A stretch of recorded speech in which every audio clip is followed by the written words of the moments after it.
곳이 많겠습니다. 수도권은 맑겠지만 충남과 호남 제주도에는 눈이나 비가 내리겠습니다.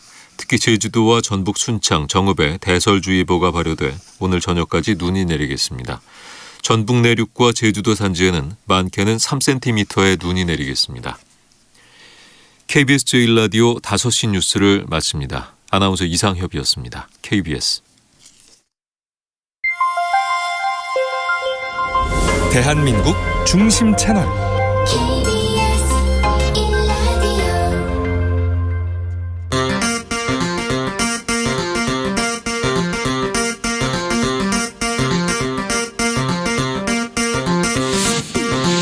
주진우 라이브.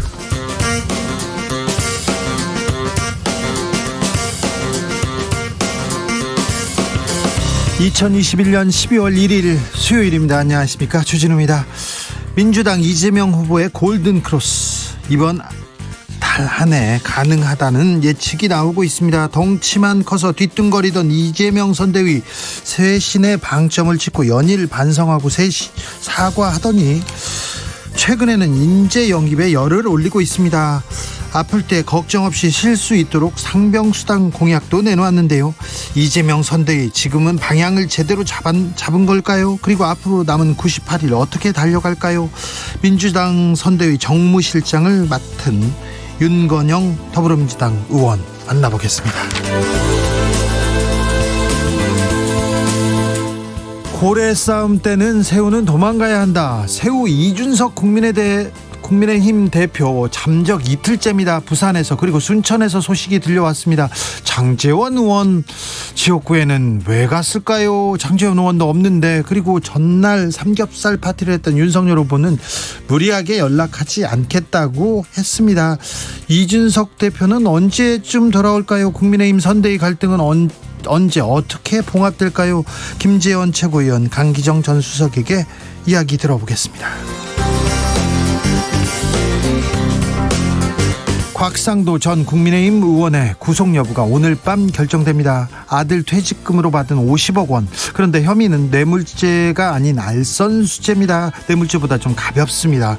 곽 전 의원은 50억 클럽 중 왜 나만 갖고 그러냐, 나머진 면죄부다 이러면서 검찰 수사 편파적이다 이렇게 편향성 제기했는데요. 이 내용에 대해서는 검사 출신 김경진 전 의원 그리고 최진봉 교수와 논해보겠습니다. 나비처럼 날아 벌처럼 쏜다. 여기는 주진우 라이브입니다.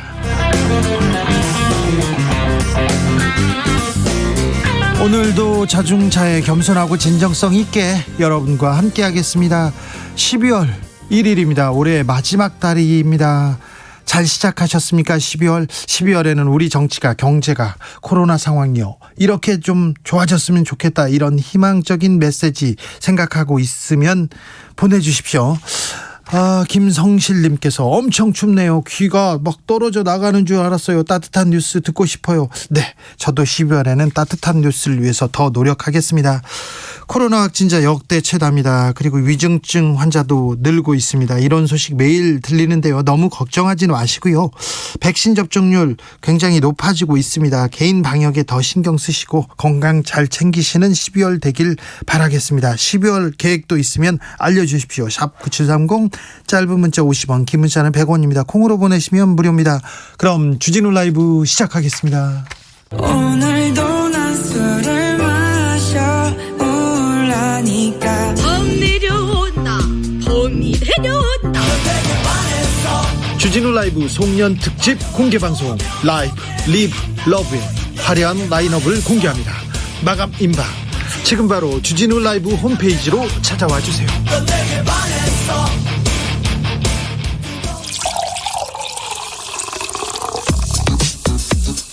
진짜 중요한 뉴스만 쭉 뽑아냈습니다. 주 라이브가 뽑은 오늘의 뉴스 주스. 정상근 기자, 어서 오세요. 네, 안녕하십니까. 코로나 확진자가 5,000명을 넘었습니다. 네, 오늘 코로나19 신규 확진자 수는 5,123명이었습니다. 처음으로 5,000명을 넘었는데요. 지난달 24일 처음으로 4,000명대를 넘어선 지 불과 일주일 만에 또 1,000명이 확 늘었습니다. 서울에서만 확진자가 2,200명이 넘었고요. 경기도가 1,576명, 인천 322명 등 수도권에서만 4,110명의 확진자가 나왔습니다. 자, 확진자는 늘 것이다. 5천 명, 1만 명까지는 대비하고 있다. 이랬습니다. 그런데 더 중요한 것은 위중증 환자 수인데요. 네, 위중증 환자 수 어제보다 무려 62명이 늘어서 723명에 이르렀습니다. 역시 700명대를 넘은 것은 이번이 처음입니다. 사망자도 어제 34명이 늘었고요. 어제 사망자 전원은 60대 이상이었습니다. 그러니까요. 고령자에 대한 2차 접종, 그러니까 백신 접종은 마쳤는데 한 번 더 맞아야 됩니다. 그래서 이 빨리 추가 접종, 이 속도를 높이는 게 관건이 될 수도 있습니다.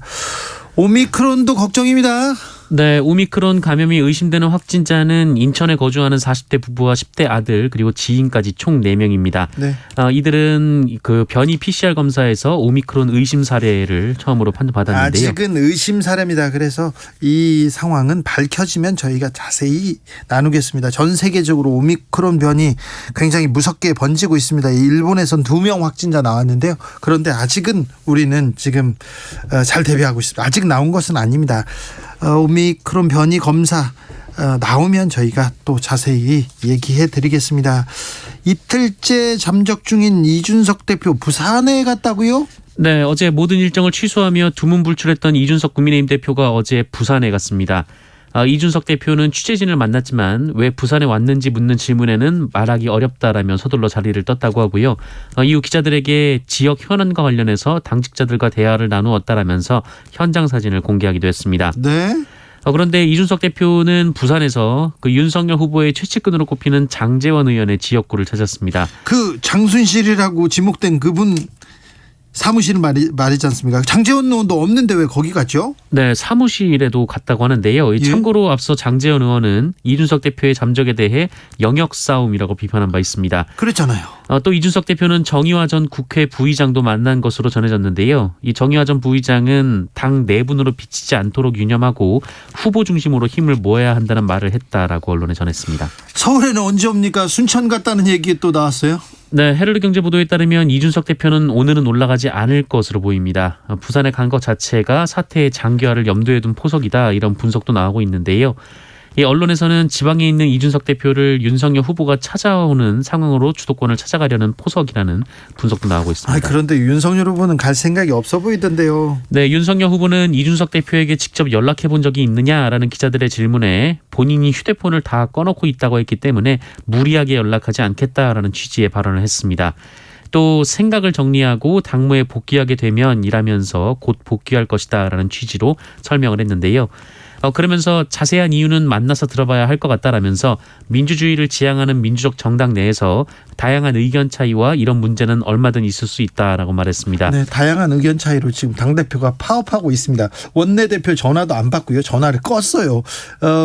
모든 일정을 취소가 아니라 그냥 사라졌습니다. 전화를 끄고 잠적했는데 이준석 리프레시하러 부산 간 듯 이렇게 윤석열 후보 얘기하는데 언제쯤 서울에 올지, 언제 당무에 복귀할지, 어떤 조건으로 올지, 참 당대표의 잠적 사건은 당분간 정치권의 가장 뜨거운 감자가 될 것으로 보입니다. 경기도 양평에 공흥지구 개발 사건이 있습니다. 여기에 김건희 씨가 직접 개입된 정황을 한겨레가 보도했습니다. 네, 윤석열 국민의힘 후보 장모 가족회사의 양평 공흥지구 개발과 관련해서 김건희 씨가 직접 이 사업에 연루된 정황을 한겨레가 보도했습니다. 이 공흥지구 개발은 장모 가족회사에서 직접 시행하고 직접 이렇게 이 개발 사업을 완성했죠. 네, 2009년 5월 이 김건희 씨가 모 기업 대표의 아들을 만나서 이 공흥지구 투자를 제안했고 이 기업으로부터 8억 원을 투자받아서 공흥지구의 땅을 샀다라는 건데요. 네. 그런데 이 투자 시점이 해당 지역 토지 개발을 LH가 추진하던 때였다라고 합니다. 예. 개발 허가도 나지 않은 땅에 투자를 유치했다라는 의미인데요. 그러네요. 당시 양평군수였던 김성교 의원은 한겨레 측에 김건희 씨가 투자금을 유치한 바 없다라고 부인했습니다만 한겨레는 이 투자회사와 최은순 씨가 소송으로 맞붙으면서 당시 판결문에 김건희 씨의 투자 유치 사실이 인정된 바 있다라고 보도했습니다. 네. 한편 이에 대해 윤석열 후보 측은 그 돈은 투자금 8억 원이 아니라 필요에 의해서 대출을 받은 8억 원이라면서 이 대출금을 이미 상환했음에도 해당 기업이 추가 이익을 보기 위해 사실 왜곡을 하고 있다는 취지로 반박을 했습니다. 아무튼 그 김건희 씨의 어머니 최은순 씨 사업에는 투자자가 한 명씩 꼭 나오고 꼭 틀어져 가지고 소송이 되고 그리고 또 좀 사이가 나쁘게 이렇게 흩어지고 이런 과정이 있는데요. 양평 공흥지구 개발 사업 이 문제가 조금 더 뉴스의 중심으로 떠오를 가능성이 있습니다. 저희가 자세히 짚어보고요. 취재한 바가 있으니 이 부분에 대해서도 저희가 보도해 드리겠습니다. 이재명 후보가 MZ세대 추가로 영입했습니다. 네, 더불어민주당 이재명 대선 후보는 오늘 선대위에서 함께할 청년 인재 4명을 발표했습니다. 현재 대학교 2학년생인 AI 개발자 20살 김윤기 씨가 있고요. 또 30대 데이터 전문가 김윤희 뉴로 소시H 대표, 이 뇌과학자 송민영 카이스트 연구원, 인공지능 전문가 최예림 서울예대 교수입니다. 김윤기 씨는 20살이고요. 다른 영입 인사들은 30대 중후반입니다. 네. 이재명 후보는 오늘 영입을 발표하면서 이 청년과 가까이 지내려고 노력했는데 본인 역시 꼰대구나라는 걸 깨달았다라면서 세대 간 편을 가르고 또 지방 수도권 남성과 여성 편을 갈라서 다투는 정도가 아닌 전쟁에 가까운 상황들이 참 가슴 아프다라고 말했습니다. 또한 청년이 정책을 내고 집행할 수 있도록 청년 전담 부서를 신설할까 고민 중이다라고 밝혔습니다. 근데 영입한 한 인사에 대해서는 국민의힘과 좀 줄다리기가 있습니까? 네, 국민의힘 박수영 의원은 김윤희 대표가 어제까지만 해도 윤석열 후보 캠프 합류를 타진했다라고 주장했습니다. 지난주 박수영 의원에게 합류 의사를 타진해왔다라고 하고 이력서를 전달했다고 하는데요. 박수영 의원은 자신에게 민주당에 가는 얘기 하나 없었다면서 자리사냥꾼이라고 주장하기도 했습니다. 네, 선거 때마다 줄다리기를 하고 어디로 가면 배신했다고 하고 어디로 가면 또 양다리라고 하고 이런 얘기는 계속 나오는 얘기인데요. 나오기 시작했군요. 선거철입니다. 김종인 전 비대위원장은 뭐 하나 했더니 오늘은 여당의 정치인 행사에 다녀왔더라고요. 네, 김종인 전 국민의힘 비상대책위원장이 오늘 이 박용진 더불어민주당 의원의 출판 기념회에 참석했습니다. 예. 참고로 박용진 의원은 김종인 전 위원장이 민주당 비상대책위원장을 지냈을 당시 비서실장을 지낸 바 있습니다. 네. 상황이 상황인지라 기자들의 질문이 많았는데요. 이준석 대표 잠적에 대해서는 본인은 거기서 무슨 일이 벌어지고 있는지 전혀 모른다라면서 이준석 대표와 통화한 사실도 없다라고 말했습니다. 또 취재진이 민주당을 도울 생각이 있느냐라고 묻자 쓸데없는 소리 하지 말라라고 일축했습니다. 김종인 전 비대위원장이 민주당 쪽 인사들하고 접촉이 좀 잦아지고 있습니다. 왜 그러는지는 잘 모르는데 잦아지고 있어요. 곽상도 전 의원은 오늘 영장실질심사를 받았습니다. 네, 곽상도 전 국민의힘 의원은 오늘 오전 영장실질심사를 위해 서울중앙지방법원에 출석했습니다. 네. 곽상도 전 의원의 영장실질심사는 2시간여 동안 진행됐고요. 들어갈 때는 기자들의 눈을 피해 들어갔는데 나올 때는 카메라 앞에 섰습니다. 곽상도 전 의원은 먼저 불미스러운 일에 연루돼 죄송하다라며 머리를 숙였습니다만 여러 의혹에 대해서는 검사들의 주장은 근거가 없다라고 주장했습니다. 또한 아들의 퇴직금이 지나치게 과하다라는 지적에 대해서는 그 회사가 상상할 수 없는 돈을 벌어서 이런 이상한 일이 생겼다라고 주장을 했습니다. 50억 클럽에 대해서는 또 얘기했습니까? 네, 지금 문제가 되는 건 본인뿐이라면서 거론된 나머지 사람들은 검찰이 면죄부를 주고 있다 이렇게 주장하기도 했습니다. 왜 나만 가지고 그래? 다른 사람은 안 그러고 편파 수사야 이렇게 후배 검사들을 지금 질타하고 있습니다. 이분은 민정수석을 지냈고요. 그다음에 검사를 지냈습니다. 장제원 의원 아들 윤창호법을 적용받는다고요? 네, 헌법재판소가 음주운전 재범 사건을 가중처벌하는 이른바 윤창호법 일부 조항에 대해 위헌 결정을 내렸습니다만 이 장제원 국민의힘 의원 아들인 그 래퍼 장용준 씨는 가중처벌이 그대로 적용될 것으로 보입니다. 대검찰청은 오늘 헌법재판소 결정의 심판 대상 및 결정 이유 등을 종합 검토한 결과 음주 측정 거부에 대해서는 위헌 결정 효력이 미치지 않는다라고 밝혔습니다. 음주 측정 거부하면 더 가혹하게 처벌해야죠. 아무튼 위헌 결정이 효력이 미치지 않는다고 했습니다. 서훈 국가안보실장은 중국 갑니다. 네, 서훈 국가안보실장이 내일 중국 텐진을 방문해서 양제츠 중국 중앙정치국 위원과 회담할 예정입니다. 아무래도 종전선언 관련해서 얘기하고 있죠? 네, 1박 2일 일정으로 종전선언 문제가 논의될 것으로 보입니다. 임기 말입니다. 당장은 어렵더라도 당장은 성과가 없더라도 평화를 위한 노력 멈춰서는 안 됩니다. 층간소음 흉기난동 사건 있지 않습니까? 그때 현장에서 벗어난 경찰관 2명은 해임됐습니다. 네, 인천에서 발생한 이른바 층간소음 흉기난동 사건 당시 현장 대응을 부실하게 한 경찰관 2명이 모두 중징계를 받았습니다. 네. 인천경찰청은 어제 징계위원회를 열고 성실 의무 위반 등으로 인천 논현경찰서 소속의 A순경, B경위를 해임했습니다. 해임은 엄청나게 수위가 높은 징계입니다. 네, 파면 다음으로 수위가 높은 징계인데요. 네. 공무원을 강제로 퇴직시키는 처분으로 징계 대상자는 일정 기간 공무원으로 임명될 수 없습니다. 4살 아이를 유기한 엄마 있었지 않습니까? 그리고는 만난 사람하고 모텔방에 갔던 그분 구속됐습니다. 네, 요 며칠 전에 들은 소식인데요. 심야에 4살 딸을 인적 드문 도로에 내다버린 30대 친모가 결국 구속이 됐습니다. 같이 갔던 남성은요? 네, 함께 구속이 됐습니다. 구속됐습니까? 네. 잘 됐습니다. 네. 가서 좀 반성하십시오. 그리고 자식을 버리다뇨. 자식을 그 엄동설 안에 버리다뇨. 그런 일이 어떻게 엄마라는 사람이. 네. 주스 정상근 기자 함께했습니다. 감사합니다. 고맙습니다. 0798님께서 어디 갔는지 다 아는데 왜 잠적이라고 하는 거죠? 아니요, 아무도 몰랐는데요. 거기서 나타난 거죠. 네, 그럴게요. 네, 계속해서 잠적을 이어가고 있습니다. 우혜진님, 지역 내 여러 학교에서 확진 소식 자꾸 들리니까 마음이 무겁고요. 불안합니다. 보건소에 검사를 기다리는 학생 줄이 길다는데 부디 아이들만이라도 피해가길 바랍니다. 10대 학생들에 대한 접종도 좀 속도를 내야 되는데 걱정입니다. 좀 서둘러 주십시오. 5405님께서 대선 디데이 98일인데요. 바람이 많이 날카롭습니다. 드디어 가을과 겨울에 사투해서 가을이 양보했나 봅니다. 그렇습니다. 네, 이제 가을은 갔어요. 멀리 가고 이제 겨울입니다. 겨울을 대비해야 됩니다.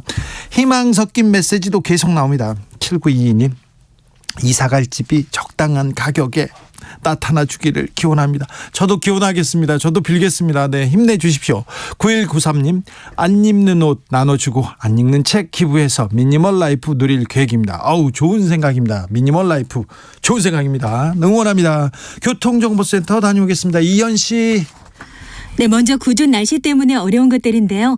지금 호남 서해안과 충남 지역 그리고 제주도에 산발적인 눈이 내리고 있습니다. 오늘 오후 내내 눈이 내렸다 그쳤다를 반복하고 있는데요. 도로가 상당히 미끄러운 상황이고요. 찬바람이 불고 있는 곳도 많은 만큼 감속 운전 부탁드리겠습니다. 서해안 고속도로 퇴근길 정체 서울 방향인데요. 발안에서 화성 휴게소까지나 8탄 분기점 부근에서도 속도를 줄이고 있고요. 매송에서 용담터널, 광명역에서 금천 쪽으로 막히고 있습니다. 평택 시흥고속도로 시흥 쪽의 교통량도 늘고 있는데 마도 분기점 부근부터 10km 구간에서 지체와 정체 반복입니다. 영동고속도로는 차량 화재 사고가 있는데요. 인천 쪽으로 반월터널 부근입니다. 지금 2, 3차로와 갓길에서 처리 작업을 하고 있는데 잘 살펴서 운행을 해주셔야겠고요. 이 사고 때문에 군포부터 5km 구간 차량들 많이 막히고 있습니다. KBS 교통정보센터였습니다. 주진우 라이브.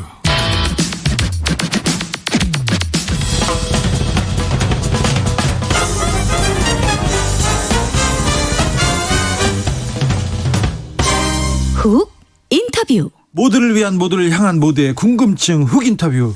민주당 이재명 선대위가 용광로 메모들을 버리고 쇄신을 택했습니다. 연일 반성하고 사과하더니 지금은 새로운 모습을 보여주고 있습니다. 누가 선대위에 새롭게 합류하느냐, 이것도 관심이었는데요. 이낙연계 오영훈 의원 비서실장으로 임명됐고요. 문재인 대통령의 복심 전략을 총괄하는 정무실장에는 윤건영 의원이 들어갔습니다. 이재명 선대위의 전략 들어보겠습니다. 윤건영 의원, 안녕하세요. 네, 안녕하세요. 윤건영입니다. 정무실장이 뭐 하는 자리예요? 정무적인 일을 보는 자리입니다. 네, 그렇습니까? 자, 그래가지고 예. 이재명 후보를 네. 가까이서 보니까 어떻던가요? 외부에서 갖고 있는 선입견에 비해서 상당히 열려 있고 수용도가 높다. 그리고 대단히 실용적이다라는 생각을 했습니다. 실용적이다. 네.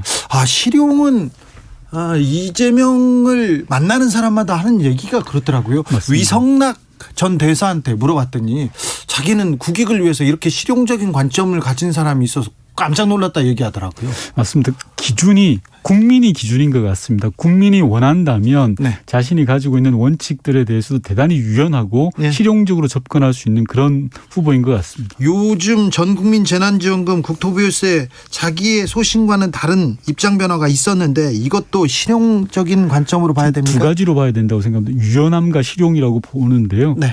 아무리 좋은 정책이라 하더라도 그것들이 국민에 대한 수용도가 낮다라고 하면 네. 어떻게 해야 되는지를 전 극명하게 보여주는 아주 좋은 사례라고 생각을 합니다. 네. 후보가 생각하고 있는 그런 가치와 지향은 분명히 있지만 네. 국민들이 수용도가 낮다라고 하면 그걸 유연하게 바꾸어서 추진해 나가는 게 저는 국민을 위한 길이라고 생각합니다. 네. 문재인 대통령이 얘기를 잘 듣는 분이지 않습니까? 네, 그렇습니다. 근데 이재명 후보도 잘 듣습니까? 저는 상당히 잘 듣는, 기본적으로 정치 지도자는 네. 다른 사람의 이야기를 듣지 않고서는 지도자가 못 된다고 생각합니다. 그래요? 네. 잘 안 듣는 사람들도 있어요. 근데 자, 둘은 잘 들어요. 근데 문재인과 이재명의 차이점은 뭡니까? 대선 후보로서. 지금 한참 이렇게 이 대선이 공간이 진행되고 있는데 네. 후보의 차이점을 이야기하면 거기에서 이제 부정적인 것, 긍정적인 것이 다 나오지 않습니까? 네. 따라서 오늘 이 자리에서 말씀드리는 건 대단히 적절치가 않을 수가 있는데 네, 그래도 긍정적인 것만 네. 말씀을 드리면 문재인 대통령의 리더십은 저는 산과 같다고 생각을 해요. 예. 산, 고요하지만 그 속에서 모든 걸 다 품는 거죠. 네. 이재명 후보는 대단히 역동적입니다. 네. 잘 듣지만 그것을 만들어가는 힘이 있다라고 저는 생각을 합니다. 네. 그럼 문재인은 산, 네. 이재명은 바다입니까? 비유를 한다면 그렇죠. 그렇습니까? 7617님 질문부터 먼저 소개하겠습니다. 복심이라고 소개받으시면 기분이 어떻습니까? 대단히 부담스럽고 네. 아니라고 저는 매번 그런 질문을 받을 때마다 단언해서 이야기를 합니다. 그러면 다른 걸 갈비 행동막 그런 거 다른 단어를 좀 생각해야 되나요? 네. 자, 대선이 100일도 안 남았습니다. 그런데요. 네. 그런데 지금 지지율이 윤석열 후보는 내리막, 지금 이재명 후보는 오르막이 맞는 것 같습니다. 최근 지지율 어떻게 보고 계십니까? 최근 2, 3주 사이에 큰 변화가 있었습니다. 방금 말씀하신 것처럼 윤석열 후보는 흐름이 끊겼습니다. 그리고 이재명 후보는 반전의 계기를 마련을 했고요. 네. 주요한 건 국민의힘 윤석열 후보는 잃어버린 한 달이라고 저는 칭합니다. 네. 후보가 된 이후에 한 달 동안 오로지 김종인 바라기, 김종인 매달리기만 했습니다. 그러다 보니까 이게 대표 패싱 내홍으로 이어지죠. 네. 반면에 이재명 후보는 민주당의 변화와 쇄신을 실천적으로 만들어냈습니다. 변화의 흐름을 만들어냈죠. 가장 중요한 것은 후보가 성과를 만들어내었느냐 못 내었느냐의 차이라고 생각을 합니다. 네. 그 지점이 지금의 이 여론조사 추이의 변화의 흐름을 나타내고 있다 이렇게 보고 있습니다. 이거는 이재명 후보가 잘해서 지금 변화를 만들어낸 겁니까? 지금 김종인 패싱, 그다음에 네. 이준석 패싱, 저 국민의힘이 잘못해서 지금 상대적으로 이득을 보고 있는 건 아닌가요? 자, 국민의힘의 윤석열 후보는 잃어버린 한 달 분명히 못했습니다. 네. 똥볼을 차도 그런 똥볼을 차지는 않아야 되는데 네, 심하게 찼죠. 네. 반면에 좀 네. 순화해서 동볼. 알겠습니다. 네. 나쁜 볼을 찼습니다. 네. 네. 그리고 이재명 후보는 잘했죠. 왜냐하면 민주당 선대위가 용광로 선대위라고 해서 다소 몸집이 크고 천천히 굴러가는 조직인데 순발력과 속도를 불어넣었습니다. 예. 이거 자체를 후보 스스로 만들어낸 거거든요. 네. 앞서 말씀드린 것처럼 후보가 만들어냈느냐 아니면 제왕처럼 군림하느냐라는 굉장히 큰 차이가 있다고 생각합니다. 네. 아무튼 선대 인적 쇄신도 그리고 또 변화도 만들어냈다. 앞으로 민주당은 달라집니까? 이제 시작이라고 생각을 하고요. 신발끈을 풀 수 없다고 생각합니다. 저는 민주당이나 국민의힘 모두가 중단 없는 혁신을 하느냐 못하느냐의 차이가 있다고 생각하는데요. 네. 양당 모두가 멈추면 진다는 생각을 해야 됩니다. 민주당은 멈추지 않을 겁니다. 반면에 국민의힘은 지금 스스로 멈췄죠. 스스로 셀프 태업을 한 거라고 저는 생각을 하거든요. 네. 이번 기회에 확실히 민주당이 치고 나가야 된다라는 생각을 하고 있습니다. 네. 자, 비판적인 문자들도 많이 오고 있습니다. 그런 질문들 몇 가지 소개하겠습니다. 0916님께서 입으로만 하는 정치, 문재인 한 사람으로 지겹습니다. 이재명도 입으로만 하는 쇼 정치, 눈으로 다 보입니다. 이재명은 쇼 잘한다. 쇼 정치한다 이런 비판에 대해서는 어떻게 보십니까? 실적을 봐주시라라는 말씀을 드리고 싶습니다. 네. 성남시장으로서의 실적, 경기도지사로서의 실적을 봐주시라. 네. 즉 성남시장으로서 전국 기초단체장 230여 개 중에 1위를 했고요. 네. 경기도지사로서 광역단체장 중에 1위를 했던 공약 달성률에 있어서나 모든 면에 있어서 아주 잘한 성과가 있는 거거든요. 네. 그 성과를 봐주시라는 말씀을 드리고 싶습니다. 3185님께서 전 국민 재난지원금이나 토지보유세는 주장했다가 지지율 안 올라가니까 자기 고집 꺾은 겁니다. 유연한 게 아닙니다. 대통령 되면 분명히 자기 고집 부리고 과격할 것 같아요. 이렇게 얘기하는 분도 있어요. 정책은 조율 과정과 이 소위 말해서 튜닝 과정이라고 하는 걸 거치지 않습니까? 네. 그래서 저는 그게 가장 중요한 기준이 앞서 말씀드린 것처럼 국민이라고 생각합니다. 네. 국민이 복이 되고 국민이 이득이 되는 과정을 거치는 게 저는 정치 지도자의 몫이라고 생각을 하고요. 예. 그런 거에 있어서 열려 있고 순발력 있게 유연하다라는 걸 말씀드린 겁니다. 제시 리버님께서 이재명은 진짜 자기 혼자만의 힘으로 여기까지 온 사람입니다. 이 얘기하는데요. 이재명은 열심히 뛰는데 민주당은 열심히 안 뛰는 것 같아요. 지금도 혼자 뛰는 것 같아요. 이렇게 얘기하는 사람들도 있습니다. 외부에서 볼 때 민주당이 170석이나 되는 큰 의석을 가지고도 제대로 성과를 못 낸다라는 네. 비판 저희가 따갑게 수렴을 해야 되고요. 스스로 변화 혁신하고 있습니다. 다만 민주당에 있는 많은 의원님들이 지역에서 바닥에서 표를 일구고 있다. 열심히 하고 있다는 말씀을 가름합니다. 민주당에서는 지금 특별히 이재명 후보는 영입에 지금 열을 올리고 있습니다. 조동현 서경대 군사학과 교수를 상임선대위원장으로 임명했습니다. 어떤 의미 있습니까? 민주당 차원의 변화와 혁신을 보여주는 것이고요. 탈여의도 정치의 상징이라고 저는 생각을 합니다. 쉽게 말해서 이번에 영입되신 분이 30대 워킹맘이시거든요. 예. 그리고 그분의 그 주 전공이 우주개발과 미래산업입니다. 네. 이것은 대한민국의 신성장 동력과도 맞닿아 있다. 즉 민주당의 정책 지향을 나타내는 바이기도 하다라는 말씀을 드리고 싶습니다. 네, 국민의힘에서는 이수정 교수를 이렇게 영입했는데요. 이 부분은 어떻게 보세요? 저는 외연 확장하고 인재 영입은 당연히 필요하다라고 생각을 하고 고인물보다는 흐르는 물이 돼야 된다고 생각을 합니다. 다만 국민의힘은 인재 영입보다도 내부 단속을 우선해야 될 때 아닌가 싶은데요. 네. 안에서 새는 바가지는 밖에서도 셉니다. 네. 지금 언론에서는 집안이 거의 난장판이다라고 지금 평가를 하고 있지 않습니까? 비유를 들으면 네. 이런 겁니다. 아빠가 외부에서 손님을 데리고 왔어요. 예. 근데 엄마가 그 손님이 마음에 안 든다고 가출을 해버렸습니다. 네. 이런 상황에서 손님이 누구인지 무슨 의미가 있겠습니까? 그렇네요. 네. 전화기도 껐어요. 네. 자, 윤석열의 정치력, 윤석열 후보의 리더십을 어떻게 보고 계시는지요? 이번에 큰 고비를 저는 맞았다라고 생각을 하죠. 소위 말해서 당 대표의 태업이 벌어진 거 아닙니까? 파업이에요. 파업이 제2의 옥새 파동. 네. 근데 왜 그분들은 부산에만 그렇게 가시는지 모르겠어요. 그러게요. 2016년에도 영도 딸이 가시고 이번에는 사상을 가시더라고요. 네네. 잘 모르겠는데 이번 위기를 잘 극복할까라는 것들이 관전 포인트가 될 것 같은데요. 저는 개인적으로 전망을 좀 어둡게 봅니다. 왜냐하면 현재 윤석열 후보가 보여준 모습이 자기 일이 아닌 것처럼 이야기를 하고 있습니다. 네, 적극적으로 나서지는 않고 있습니다만. 이것이 무엇을 의미하냐고 하면 소위 말하는 제왕적 태도이거든요. 그래서 내가 시킨 걸 왜 안 하느냐, 내가 결정한 걸 왜 안 따라오느냐라는 거라고 생각하고요. 예. 아무래도 정치 경험이 일천하다 보니까 정치로 풀어가는 정치력에 있어서 많은 한계를 보이지 않나 싶습니다. 네. 그런데 김종인 전 비대위원장이 하자는 대로 다 할 수도 없고 이준석 대표가 하자는 대로 다 할 수도 없고 자기도 또 후보로서 뭔가는 해야 될 거 아닙니까? 그래서 요즘 여의도에서 유행하는 게 윤핵관 아닙니까? 네. 윤석열 후보 핵심 관계자. 네. 윤핵관이 어디 있는지 찾는 게 여의도에서 지금 네. 윤핵관 찾아라. 예. 지금 놀이가 시작됐어요. 난리가 아닙니다. 네. 이 말은 뭐냐 그러면 소위 말하는 비선정치, 불편부당한 비선정치의 전통이 다시금 되살아난 겁니다. 네. 소위 말해서 최순실 시즌2라고 보는 분들이 많거든요. 네. 그렇지 않습니까?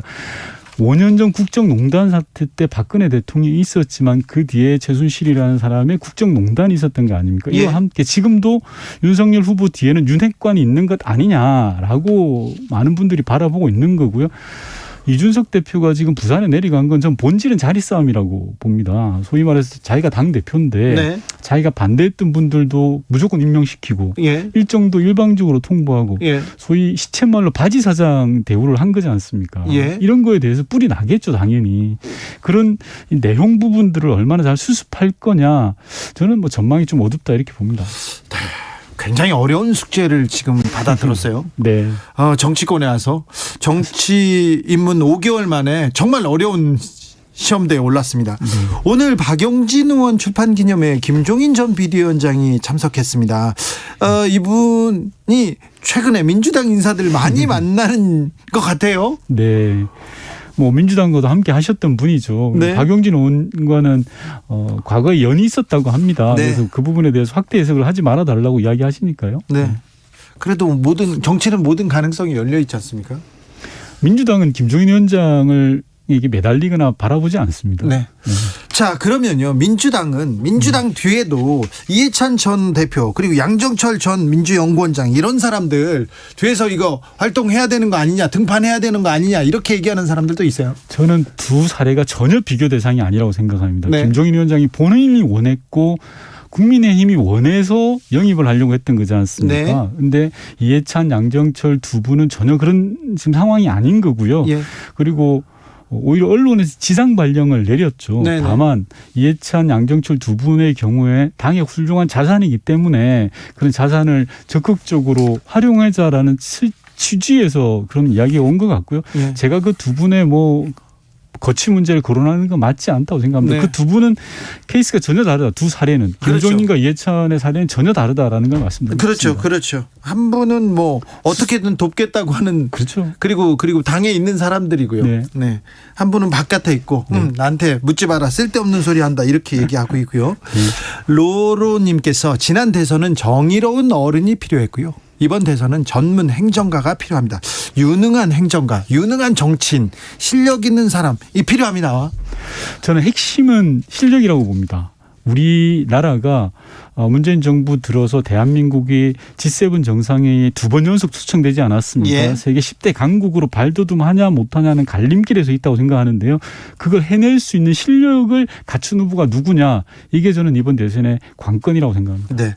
윤석열 후보가 어제 주 52시간제도 이 부분에 대해서 굉장히 비현실적이다 이렇게 비판했어요. 저는 좀 딱한데요. 대변인이 또 말이 와전됐다고 해명을 하시더라고요. 그래서 이게 벌써 몇 번째 일종의 말실수지 않습니까? 네. 그래서 핵심적인 전 사고는 어디에서 이런 문제가 비롯됐냐고 하면 윤석열 후보의 사고에서 비롯된 거 아닌가라는 생각이 듭니다. 윤 후보의 생각을 말한 거예요. 예. 나중에 주워 담을 수 있을지는 모르지만 이렇게 생각하고 있습니다. 그렇죠. 70년대식의 사고에서 비롯됐는데요. 지금 현재 통계를 보면 OECD 43개국 중에 우리나라가 세 번째로 노동시간이 많습니다. 일 많이 하죠, 한국 사람. 네. 주 52시간은 저는 맞는 방향이고 세계적 추세라고 생각을 합니다. 다만 주 52시간 도입 과정에서 이러저러한 부작용들은 최소화하는 게 맞죠. 네. 이게 전 정답이라고 생각하는데 과거 70년대 아니면 쌍팔년대식으로 돌아가자라는 것은 도저히 이해할 수가 없는 저는 발상이라고 생각합니다. 자, 이재명 후보가 풀어야 될 가장 큰 숙제, 부동산 문제인 것 같습니다. 민주당에서 다주택자에 대한 거래세 완화 검토하기 시작했고요. 현 정부하고는 좀 부동산 정책 차별화하려는 노력이 있는 거는 같습니다. 그러니까 이재명이 되면 부동산 정책 달라집니까? 부동산 정책 같은 경우에는 저는 심각하게 네. 재조명하고 리뷰해야 된다고 생각합니다. 네. 우선 말씀하신 거래세 완화 부분은 현재 다주택자가 집을 팔려고 해도 어려운 상황이다 보니까 네. 일시적으로 양도세를 인하하는 방안을 검토해 보자라는 것 같고요. 네. 매물을 팔고 싶어도 어려운 조건이다 보니까 그런 것 같습니다. 네. 다만 세계적인 추세가 보유세는 높이고 거래세는 낮추는 경향이 있지 않습니까? 예. 그런 차원에서 이해해 주시고 정부와도 저는 조율을 해 나가고 있다라는 생각을 듭니다. 문재인 대통령께서 국민과의 대화에서 말씀하셨듯이 부동산은 정말 송구한 부분이죠. 네. 문재인 정부가 국민들의 어려움, 그러니까 집값 안정을 제대로 도모하지 못한 그런 어려움이 있는 거 아니겠습니까? 네. 그래서 이재명 후보가 반드시 해결해 나가야 될 큰 숙제다. 저는 네. 그렇게 생각합니다. 아주 어려운 숙제예요. 네. 어떻게 할지 좀 지켜보겠습니다. 윤건영 의원은 국회로 오기 직전까지 국정상황실장으로 청와대에 계셨죠. 네. 그때는 부동산 어떻게 청와대에서는 어떻게 인식하고 있었습니까? 부동산 문제? 부동산은 매번 이 이슈가 될 때마다 아주 뜨겁게 논쟁이 벌어집니다. 청와대 내에서도. 예. 그리고 우선 말씀드리는 건 저도 청와대에 2년 7개월 동안 몸담았던 사람으로서 부동산 정책에 대해서 국민들께 송구하고요. 네. 그런 부분들을 앞으로라도 임기 마지막 순간까지라도 안정화시키는데 최선을 다할 거다라는 말씀을 먼저 드리고 이야기를 한다면 부동산 이슈가 제기될 때마다 뜨거운 논쟁이 벌어집니다. 네. 그래서 그 과정 속에서 이제 답을 찾아왔던 건데 그 결과적으로 시장 안정화에 제대로 기여하지 못했다라는 부분은 뭐 달게 비판을 받아야 될 지점이라고 생각합니다. 아무튼 부동산 문제를 해결하기 위해서 선대위에서 엄청 노력하고 있습니까? 네, 당연히 노력합니다. 네. 원래 지금 이 시간에 국회에서 본회의가 예정돼 있었죠? 네. 근데 미뤄졌습니까? 내년도 예산안 아직 합의 안 됐습니까? 최종적으로 여야 합의 과정을 지금 가지고 있다. 지금 이 시간에 가지고 있다고 제가 나오기 전에 들었습니다. 네. 알겠습니다. 의원님, 이번 대선의 시대 정신은 뭐라고 보세요? 저는 개인적으로 불평등 해소라고 생각합니다. 예. 이번 대선은 기득권을 지키려고 하는 사람과 그것을 깨려고 하는 사람들의 대결 구도라고 생각을 하고요. 네. 우리 사회가 급속하게 성장하면서 일어난 양극화 부분 네. 그리고 그로 인한 불평등을 해소해내는 그것이 가장 관건적 요소다라는 생각을 합니다. 코로나 시대 때문에 양극화는 맞습니다. 더 공고해졌고요. 더 벌어졌어요. 맞습니다. 빨리 해결해 주세요. 네, 네. 노력하겠습니다. 네. 꼭 해결해 주십시오. 네. 네. 여기까지 듣겠습니다. 지금까지 민주당 선대위 정무실장 윤건영 의원이었습니다.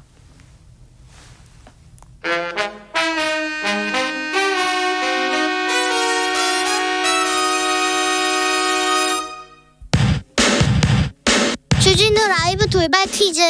오늘의 돌발 퀴즈는 객관식으로 준비했습니다. 문제를 잘 듣고 보기와 정답을 정확히 적어 보내주세요. 가을비가 끝나자마자 한파가 찾아왔습니다. 올 겨울에는 이런 한파가 자주 찾아올 예정이라는데요. 2년 연속 발생한 이것이 주요 원인이라고 합니다. 스페인어로 여자아이를 뜻하는 단어로 적도 부근의 동부 태평양에서 해면의 수온이 비정상적으로 낮아지는 현상인 이것. 엘니뇨와 반대되는 현상인 이것은 무엇일까요? 보기 드릴게요. 보기 1번 아리아, 2번 라니냐, 3번 라야나. 다시 한번 들려드릴게요. 1번 아리아, 2번 라니냐, 3번 라야나. 샵 9730 짧은 문자 50원, 긴 문자는 100원입니다. 지금부터 정답 보내주시는 분들 중 추첨을 통해 햄버거 쿠폰 드리겠습니다. 주진우 라이브 돌발 퀴즈 내일 또 만나요.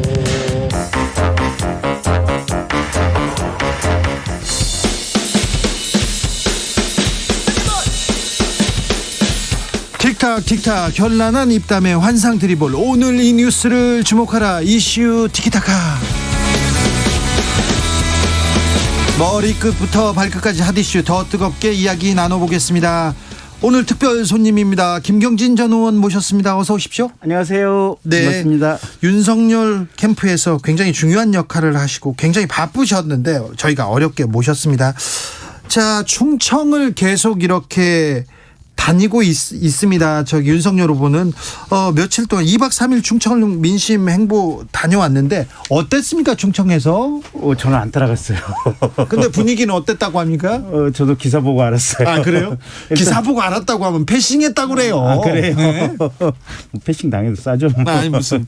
근데 네. 서문시장 가서 삼겹살도 먹고 청년들도 계속 만나더라고요. 당연히 만나야죠. 되겠죠. 후보가 그러니까 후보 시기에 네. 많은 사람들을 만나고 그분들의 현장의 목소리를 듣고 그분들의 느낌을 이렇게 이어받는 것이 굉장히 중요한 과정들이거든요. 네.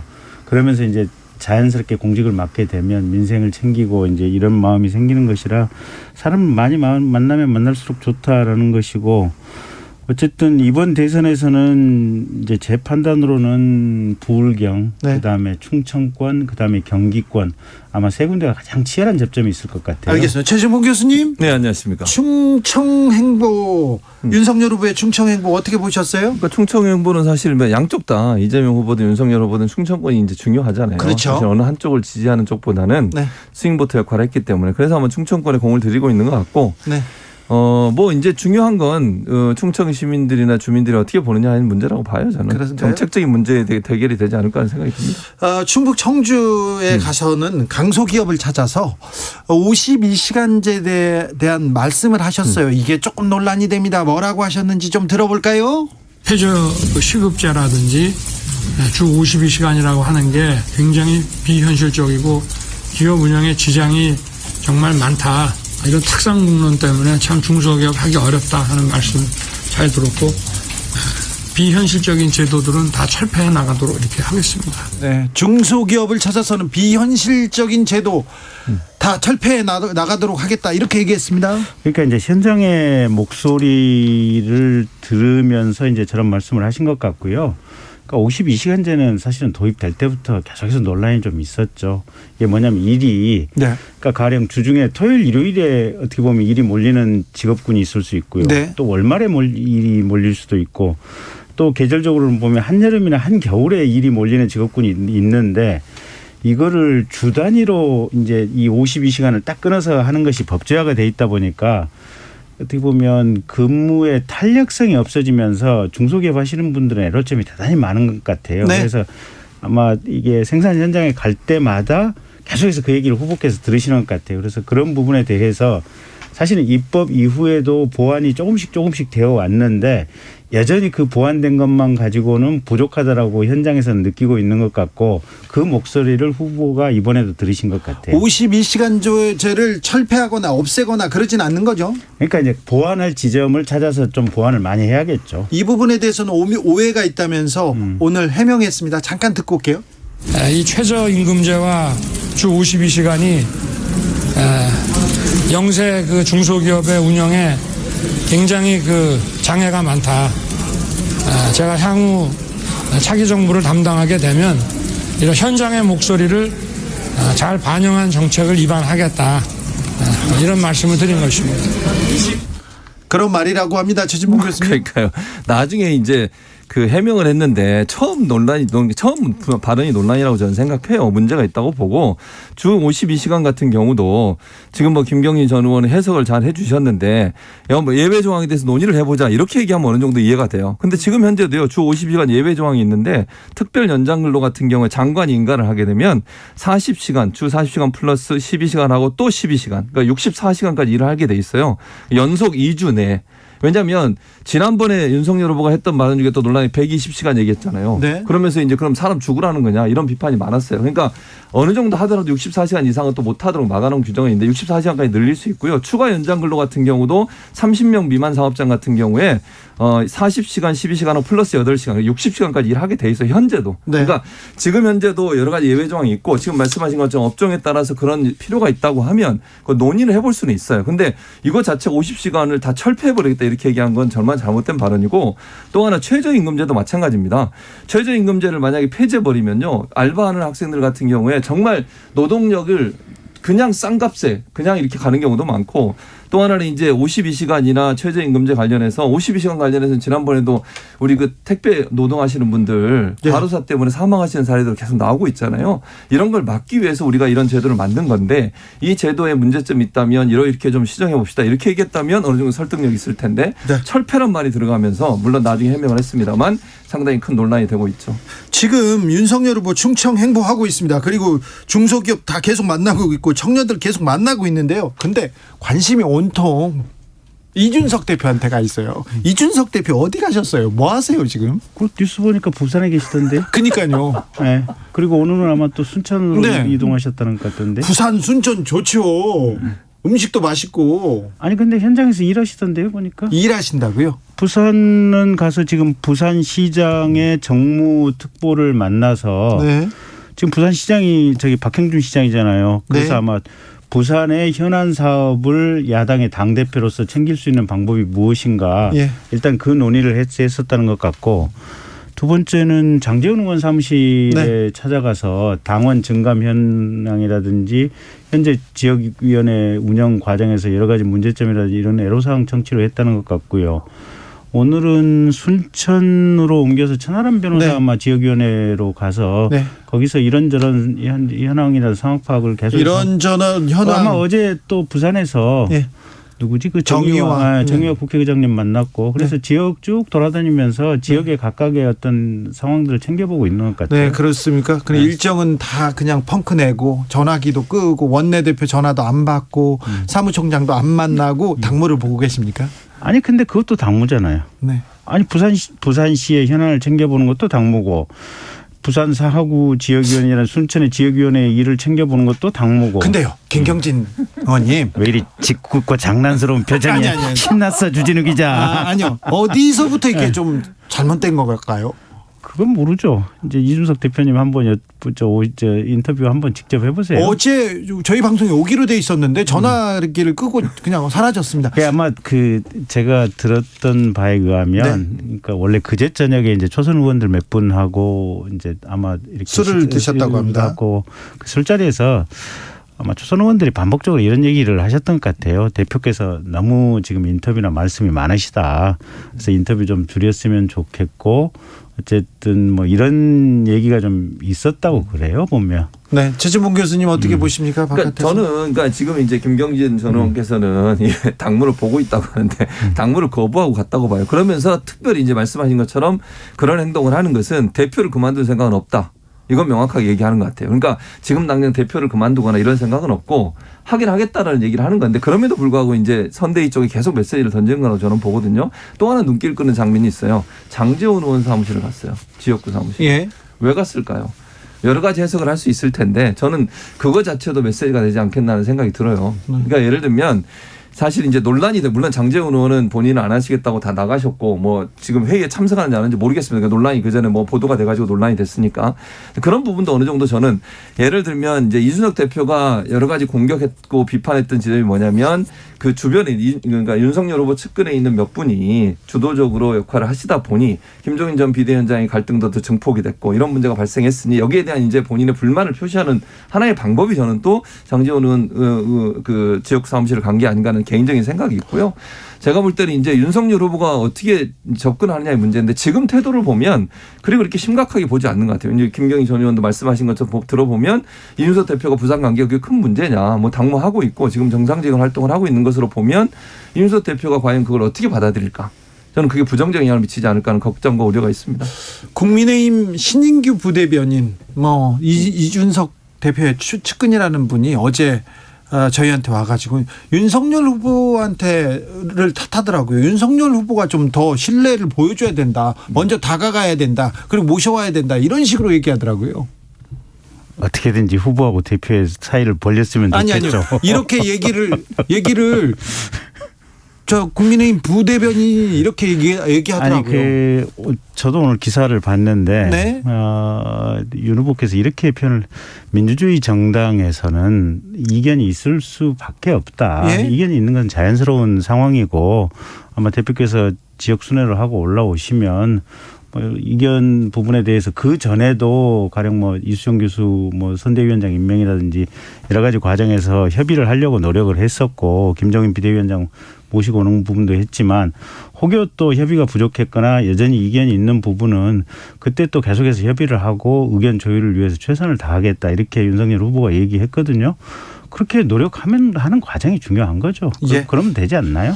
이 사안이 좀 장기화되면 윤석열 후보의 대선 가도에 좀 지장이 있을까요? 당연히 지장이 있죠. 그러니까 이거는 이준석 대표가 이제 뭐 당무를 하고 있다고 보시니까 저하고 생각이 좀 다른 건데 저는 이준석 대표가 본인의 어떤 행동을 통해서 말을 하고 있다고 생각해요. 아까 이제 뭐 어제 나오신 분 설명도 해주셨는데 선대위에 본인의 의사를 전달하는 방식이 말로는 안 되니까 행동을 옮겼다고 보는데 이게 만약 장기화되면 지금 현재 이제 당내에서도 비판적 여론이 좀 있잖아요. 물론 이준석 대표를 비판하는 여론도 있습니다만 중진들이나 이런 분들도 당대표를 그렇게 패싱하면 되느냐 이런 비판도 있고 이게 계속 언론에 보도가 되면 윤석열 후보에 대해서는 절대 도움이 안 된다고 봐요. 저는 개인적으로. 네.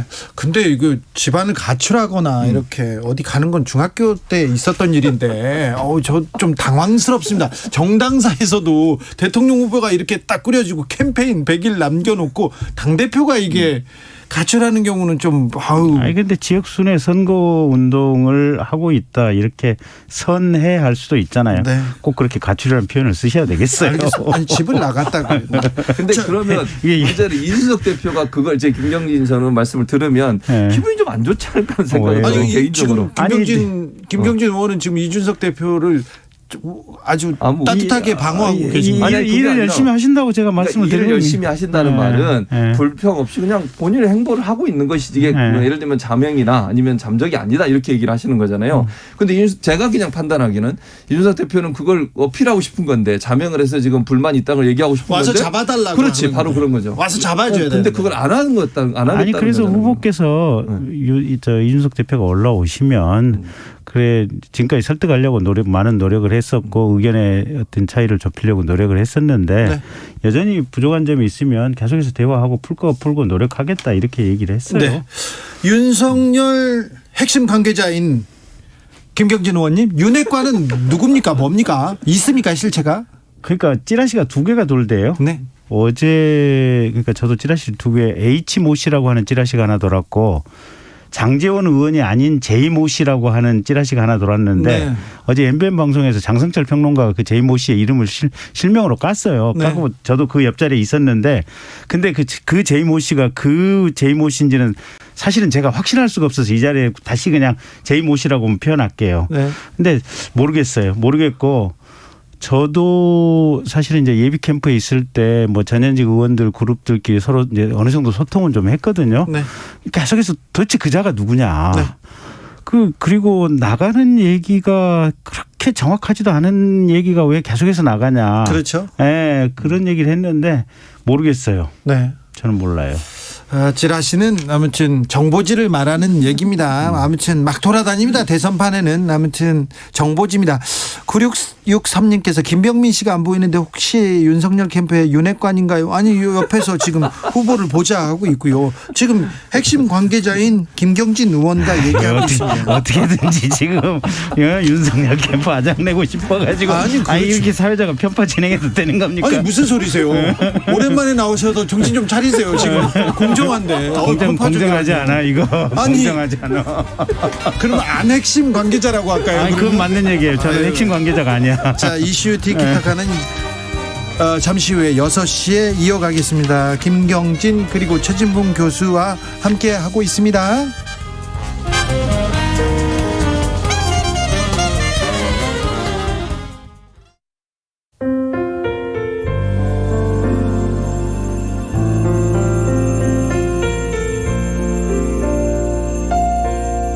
KBS 라디오 연중기획 희망충전 대한민국 458번째 이야기.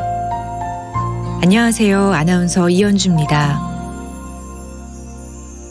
올해 초등학교에 입학한 게 기적처럼 느껴지는 기은이는 6년 전 부모님과 함께 차를 타고 가다가 교통사고를 당했습니다. 부모님도 다치셨지만 생사를 오갈 정도로 크게 다친 건 두 돌도 채 되지 않은 기은이었습니다. 두개골이 골절되면서 큰 수술을 받았는데요. 결국 몸의 왼쪽 기능이 마비되는 무서운 후유증이 남았습니다. 매일을 눈물로 지새우던 부모님은 기은이가 재활치료를 받으면서 호전되는 모습이 기뻤는데요. 한편으론 막막하기도 합니다. 만만치 않은 치료비에 어쩌면 치료를 중단해야 할지도 모르기 때문입니다. 부디 기은이가 지금처럼 꾸준히 재활치료를 받아서 당당히 세상 속에 나아갈 수 있도록 여러분이 기적을 보여주세요.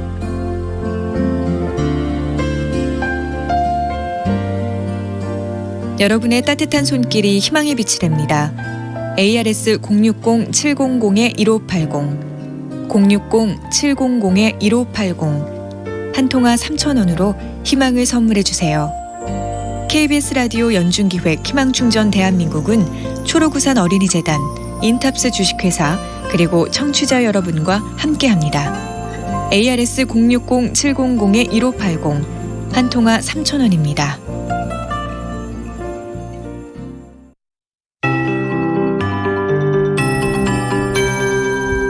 KBS 58분 날씨.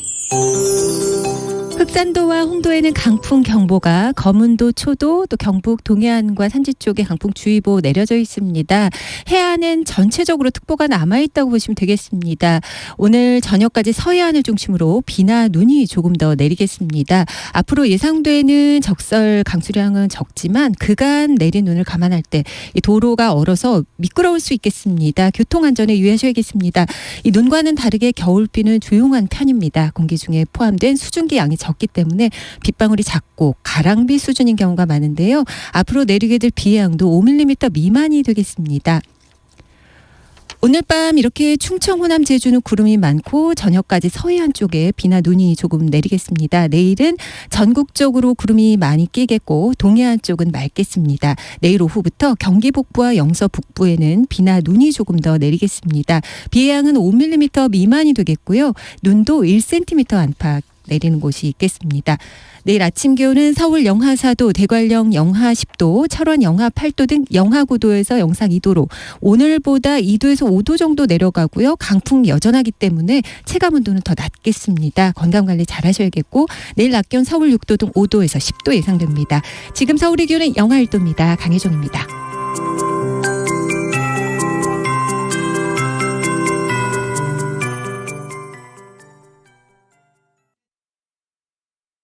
정성을 다하는 국민의 방송 KBS가 6시를 알려드립니다.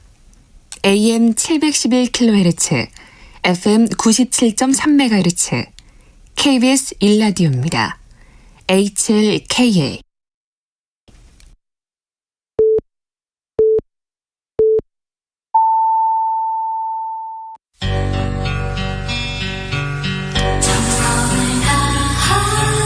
정성을 다하는 국민의 방송 KBS 주진우 라이브. 그냥 그렇다고요. 주진우 라이브 함께하고 계십니다. 지역에 따라 2부부터 합류하시는 분들 계시죠? 어서 오십시오. 자리 잡으시고요. 7시까지 함께해 주십시오. 라디오 정보센터 다녀오겠습니다. 조진주 씨. 보건당국은 강원 화천 군부대에서 코로나19 집단 감염이 발생해 현재까지 58명이 확진됐다고 밝혔습니다. 이 가운데 57명은 돌파 감염으로 전해졌습니다. 여야가 정부 제출한 604조 원에서 3조 원가량 늘어난 총 607조 원 규모의 내년도 예산안에 잠정 합의했습니다. 경기도 성남 대장동 개발특혜 의혹을 수사 중인 검찰과 경찰이 각각 검찰은 개발특혜 의혹을, 경찰은 성남시의회 비리 부분을 맡기로 합의했습니다. 더불어민주당 이재명 대선 후보가 김영희 전 MBC 컨텐츠 총괄 부사장을 영입합니다. 이재명 후보 선대위는 오늘 기자단 공지를 통해 내일 오전 9시 김 전 부사장 영입을 공식 발표할 예정이라고 밝혔습니다. 지금까지 라디오 정보센터 뉴스였습니다. 이준석 대표 얘기는 그만하겠습니다. 김경진 의원님. 감사합니다. 네. 알겠습니다. 드디어 공정방송을 지향하시는군요. 네. 그만하겠습니다. 네. 김경진 의원님. 네. 윤석열 후보 네. 캠프에 가셨어요. 참. 이런 점은 높이 살만하다. 대통령 될 만하다. 그런 점이 있습니까? 일단 끝까지 참잖아요. 참는다. 네, 최선을 다해서 사람과 협의하고 또 의사를 이렇게 서로 간에 합의를 하기 위해서 정말 최선을 다하잖아요. 네. 김종인 비대위원장님 지금 느낌으로는 이제 어려워진 것 같긴 하는데 모셔오려고 얼마나 열과성을 다했습니까? 네. 오늘 아까도 얘기했던 이준석 대표님하고 후보님하고도 계속해서 이렇게 대화를 하잖아요. 어떤 사람이든 간에 후보가 직접 대화하고 그분의 의견을 참고하고 이렇게 소통하려고 하는 거, 이게 윤석열의 최고의 장점이고 매력인 것 같아요. 그렇습니까? 그런데 아무튼 많이 참는 건 맞는 것 같아요. 옛날 같았으면 다 잡아가 이렇게 했었는데. 또 고춧가루 되게 편파 방송하시네. 아니 동조를 해주셔야지. 동조를. 예, 그렇습니까? 네. 가까이 가서 그런 매력을 보셨다니까. 자, 김건희 씨는 어떻게 됩니까? 물어봐야죠. 오셨으니까. 물어봐야지. 조금만 당연히 물어봐야지. 솔직히 저는 모르겠고요. 네. 다 이렇게 얘기해. 아니 그러니까 지난번에는 이두화 변호사님이 아마 이제 김건희 씨하고 아마 그쪽 중간 역할을 했고 네. 지금 아마 이제 12월 6일자로 아마 선대본이 출범 예정인데 네. 우리 최 누구 변호사입니까? 거기 저 김현장에 있다 오신 부대변인 최지연 변호사님. 네. 아마 지금 내부적으로는 아마 최지연 변호사님이 아마 김건희 씨 그쪽 담당 업무를 하지 않을까 지금. 담당 업무면 법적 업무를 지금 얘기해야 되니까. 무슨 소리 하는 거야 지금. 아니 그런 얘기가 몇 개 있잖아요. 국민대 것도 있고 주가 조작도 있고. 주가 조작은 공소장이고 구속된 사람들 구속영장에 김건희 김자도 안 나오고요. 네. 그 뭐 논문 부분은 국민대에서 어떻게 했는지는 그건 국민대에서 알아보세요. 알겠습니다. 그 저 하나만 더 얘기합시다. 네. 아이 저 이재명 시장도 성남시장 시절에 거기 논문 표절했다고 스스로 자백까지 했잖아 보면. 예. 그 얘기는 왜 안 해? 아니 잘하셨어요. 그 얘기를 하셔야죠. 아니 사회자가 해줘야지. 사회자가 그 사회자가 얘기를 안 꺼냈다고 하는 것은 이게 편파 방송이라는 얘기지. 자, 편파 방송 한 번만 더 얘기하면 옐로 카드입니다. 옐로 카드 주세요. 최지봉 교수님. 그러니까 김건희 씨 거는 네. 이재명 후보는 본인이 인정하고 또 다 하기까지 반납을 했어요. 김건희 씨는 아직 인정을 안 하고 계시고 물론 결과는 모르겠습니다. 그분이 정말 표절했는지 안 했는지는 결과가 이제 국민대에서 조사해서 이 교육부로 넘겼지 않습니까? 네. 거기서 어떤 내용이 들어있는지 제가 알지 못하기 때문에 네. 또 이제 그 직인 지도교수들 직인이 들어가잖아요. 네. 거기 보면 이제 심사위원들 그 직인의 진위 여부도 이제 확인했다고 했는데 어떤 내용이 있는지가 밝혀지면 이것도 네. 이제 여파가 클 거라고 보고 도이치모터스 건도 김건희 씨 관련돼서 이제 수사가 될 거라고 저는 봐요. 자, 손준성 검사의 구속영장이 청구됐습니다. 공수처에서 고발사주 의혹 관련해서 다시 재청구했는데요. 이 부분은 정치권에 어떤 영향을 미칠까요? 검사 출신인 김경진 의원님. 일단 두고 봐야죠. 그러니까 내일 영장 심사를 한다 그랬으니까 내일 법원에 이제 판사님들 결정이 어떻게 될 것인지 좀 지켜봐야 될 것 같고요. 예. 근데 지난번에 체포영장 청구했다가 기각됐고 네. 그러니까 무리해서 또 구속영장 청구했다가 기각됐고 그 과정에서 오죽했으면 대한변호사협회가 이런 식으로 인권 침해하는 수사는 세상에 처음 봤다라고 대한변호사협회에서 성명까지 냈었고요.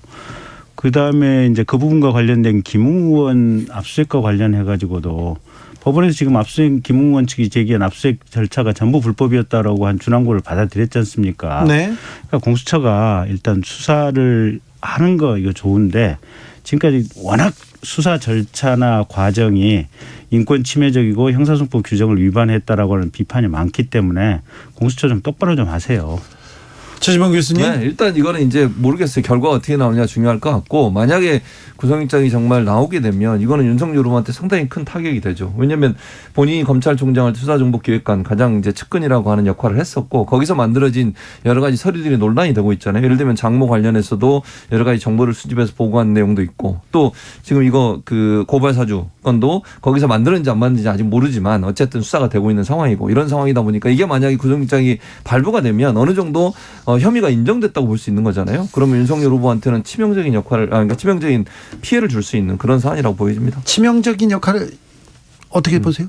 치명적인 역할이 있을 수가 없죠. 이게 그때 윤석열은 추미애 장관께서 임명한 검찰 인사에 의해서 사실은 대검찰청에서 완전히 포위돼서 혼자 외롭게 있었던 상황이고 그래서 본인이 그런 지시를 할 수 있는 상황이나 맥락도 아니었고 특히 검찰이라고 하는 게 사건 수사를 자신들이 수사를 하고 싶으면 인지수사를 할 권한이 있는데 굳이 추미애 법무부에 의해서 포위되어 있는데 야당발로 고소고발장을 내게 한다? 이건 상식에도 안 맞거든요. 그래서 이게 윤석열 후보가 무슨 사주를 했을 것이다. 또는 윤석열 후보가 이 사건 수사에 따라서 타격을 입을 것이다. 이건 말도 안 되는 얘기다라고 생각을 하고 있습니다. 윤석열 후보가 타격을 입지 않을 것이다. 하지만 손준성 검사가 만약에 그 한 일이 법원에 의해서 유죄로 판단된다면 이건 좀 심각한 일이죠. 그렇죠. 네. 넘어가겠습니다. 답변이 아니 당연히 그 공직자가 그런 일을 하면 안 되지. 그렇죠. 검사가 그런 일을 하면 검사 정치권은 그게 큰일 나지. 아니 그게 제가 볼 때는 이게 정말 희대의 미스터리인 게 검사 자체가 인지수사권이 있어요. 내가 범죄라고 생각을 하면 고발장이 안 들어와도 검사 직권으로 수사를 할 수가 있는 거야. 네. 그렇잖아요. 네. 그런데 굳이 힘도 없는 이게 뭐 100석짜리 야당발 고발장을 받아가지고 검사가 수사를 하려고 한다? 전혀 지금 앞뒤 맥락이 안 아니 맞는 근데 상황이에요. 김웅 의원이 준성이가 그렇게 시켰다고 얘기했잖아요 최초에. 그거는 김웅이 정신이 혼미해서 했을 수도 있고. 넘어가죠. 지켜봅시다. 네네. 지켜보시죠. 네. 곽상도 의원의 영장실질심사가 오늘 있었습니다. 만약에 이 곽상도 전 의원은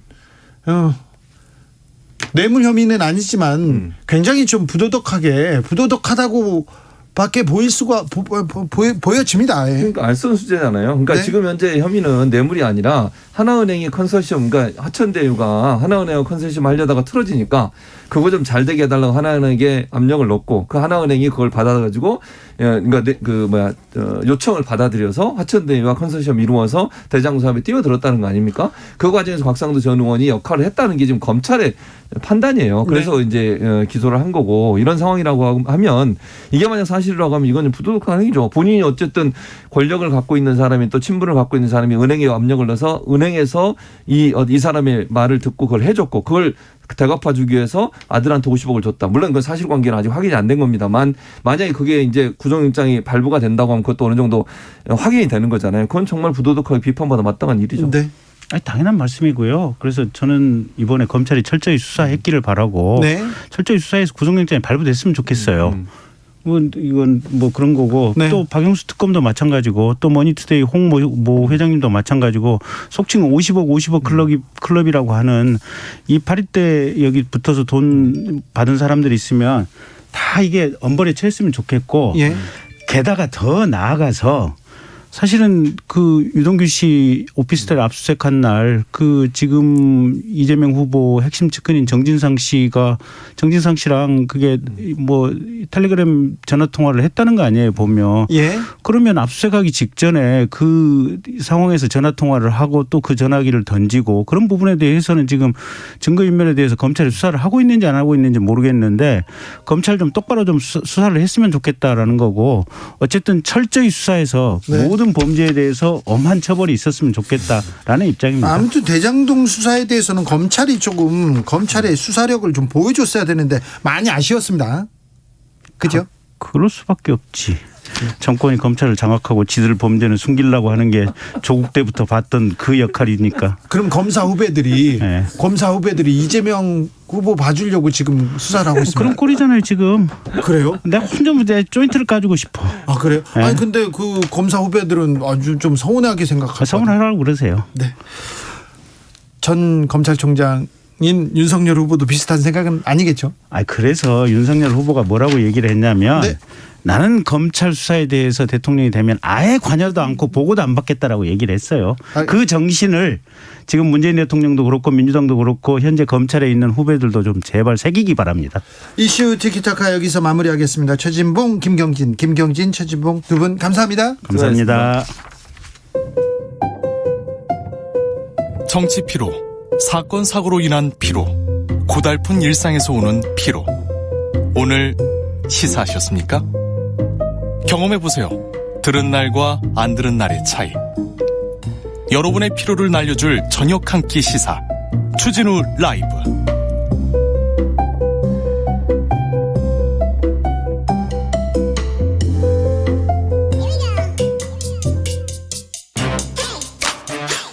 뉴스를 향한 진지한 고민, 기자들의 수다. 라이브 기자실을 찾은 오늘의 기자는 코인데스코리아 김병철 편집장입니다. 어서 오십시오. 네, 안녕하세요. 편집장님, 요즘 코인 시장은 어떻습니까? 네, 큰 변동은 없는데요. 비트코인이 7천만 원 수준으로 지난 일주일 동안 큰 변동 없이 이어지고 있고요. 이더리움 같은 경우는 어제 대비해서는 1.6% 상승을 해서 지금 580만 원 정도. 또 올랐네요. 뭐 조금 올랐는데요. 이게 사실 증시와는 다르게 지금 이 오미크론에 큰 영향을 받지 않고 있습니다. 아 그래요? 오미크론 때문에 세계 증시는 휘청거리던데요? 네, 맞습니다. 어제 우리 증시도 그랬지만 이제 미국 증시가 굉장히 많이 흔들렸었죠. 그래서 지금 오미크론 확산 공포 때문에 미국 증시는 오늘 또 급락을 했어요. 다우존스 30 산업 평균 지수는 이제 전일보다 1.86% 떨어졌고요. S&P 500 지수는 1.9% 내렸고 기술주 중심의 나스닥 지수는 1.55% 내렸습니다.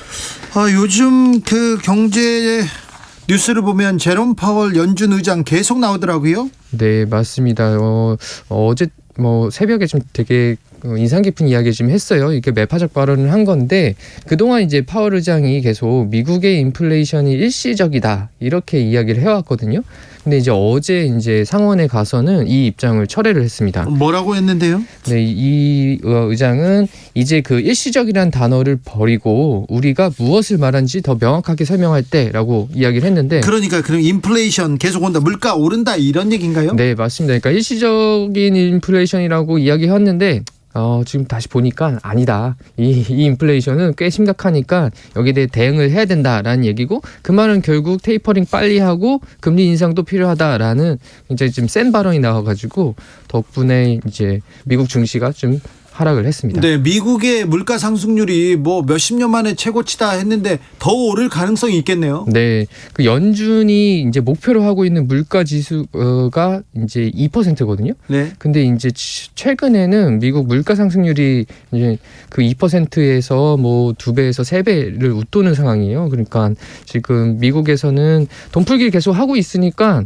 화폐 가격은 가치는 떨어지고 이제 반대로 이제 물가는 좀 오르는 상황인 거죠.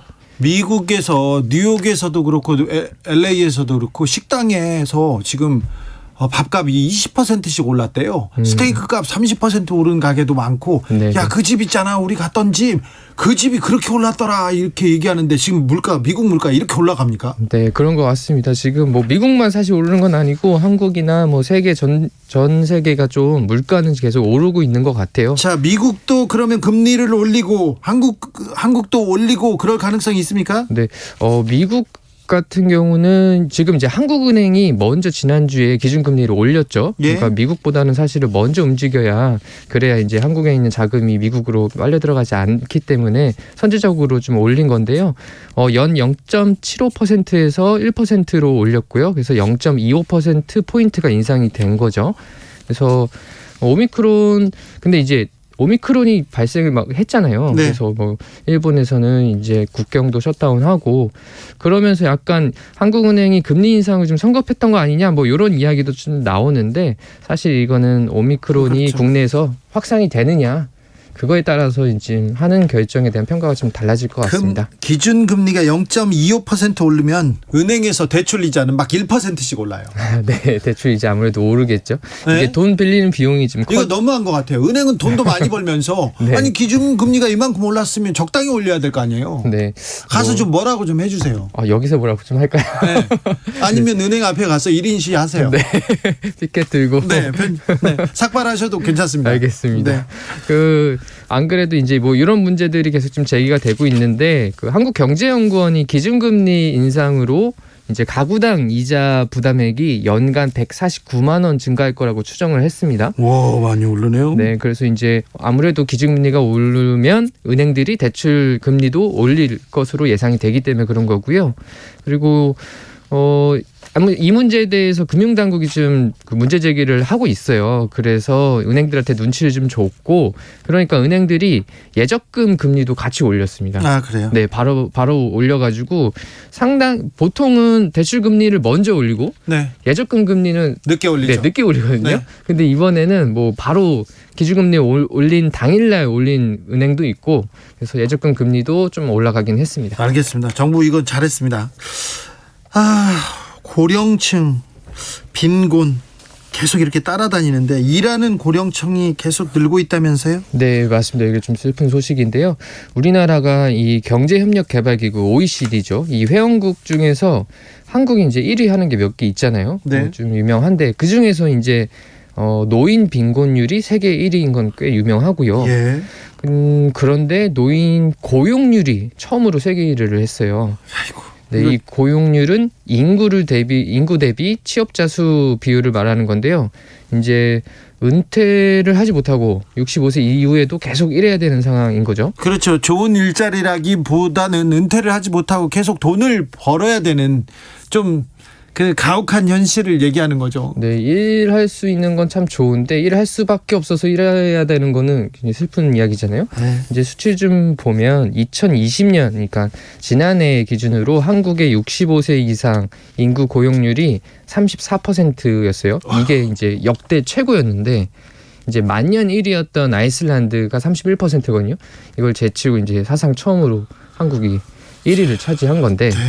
네, 3명 중 1명은 은퇴도 못하고 일을 해야 되는군요. 네, 맞습니다. 그래서 OECD 38개국 회원국의 평균이 14.7%인데 한국은 이제 34%니까 거의 평균의 2배를 훌쩍 넘는 고용률인 거죠. 네, 이거 걱정입니다. 인구 고령화는 앞으로 계속해서 심화될 텐데요. 네, 이 왜 이렇게 고용률이 높은가를 보면은 사실 다른 통계에 저희가 해법이 있어요. 해법이 아니죠. 그러니까 힌트가 있는데 바로 이제 그 노인 빈곤율입니다. 이것도 이제 OECD 1위인데요. 우리가 2018년 한국의 65세 이상 인구의 상대 빈곤율이 43%.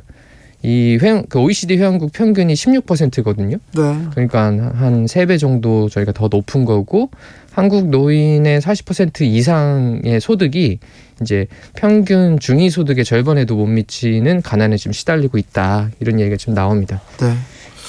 노인 빈곤은 각종 사회 문제로 이어지기도 합니다. 네, 맞습니다.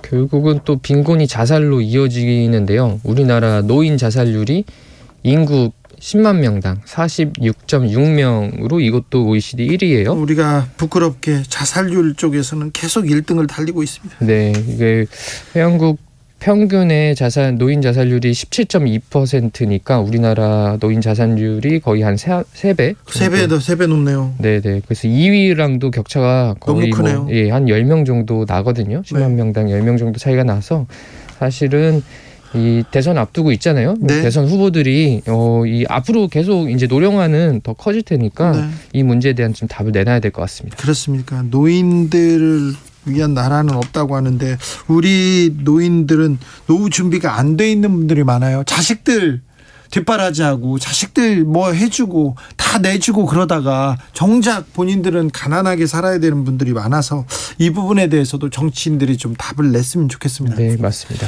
한 교수님께서 슬픕니다. 몸이 늙어도 일을 해야 먹고 산다는 현실. 그러니까요.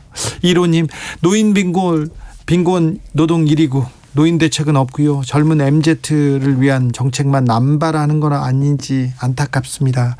지금은 청년만 하지 노인 얘기는 안 하고 있네요. 그러네요. 조금 주제에서 밀려난 것 같기도 합니다만 네, 조금 분발해 주십시오. 정치인들 말입니다. 8319님께서는 코로나 발생 숫자 매일 발표하는데요. 국민 1인당 빚도 좀 매일 발표해 주면 안 될까요? 빚이 너무 많아요. 증가하고 있어요. 얘기합니다. 걱정입니다. 이런 부분에 대해서도 좀 해답을 내야 될 텐데. 네, 이게 좀 이슈가 돼야 될 것 같습니다. 네, 기자들의 수다 김병철 편집장과 함께했습니다. 감사합니다. 감사합니다. 8319님께서요. 아닙니다. 교통정보센터 다녀올게요. 이현 씨. 네, 여전히 충청 서해안과 호남을 중심으로 눈발이 날리고 있는데요. 밤 시간 특히 미끄럼 사고 주의하셔야겠습니다. 퇴근길 정체 호남고속도로 순천 쪽입니다. 산월 부근에서 정체가 이어지고 있고요. 천안 쪽으로 동강주 부근에서 1km가량 정체입니다. 영동고속도로 인천 쪽으로는 승용차 화재 사고가 있었는데 반월터널 부근이었습니다. 현재는 차로 통제 없이 갓길에서 처리 작업을 하고 있고요. 하지만 퇴근 차량이 빠르게 증가하고 있는 시간대죠. 정체가 순식간에 길어졌습니다.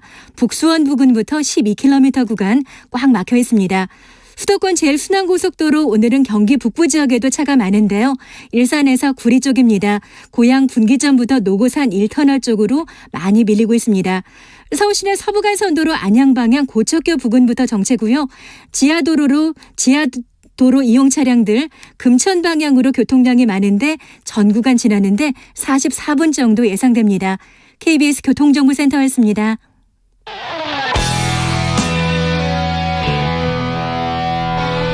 스치기만 해도 똑똑해진다. 드라이브 스루 시사 주진우 라이브.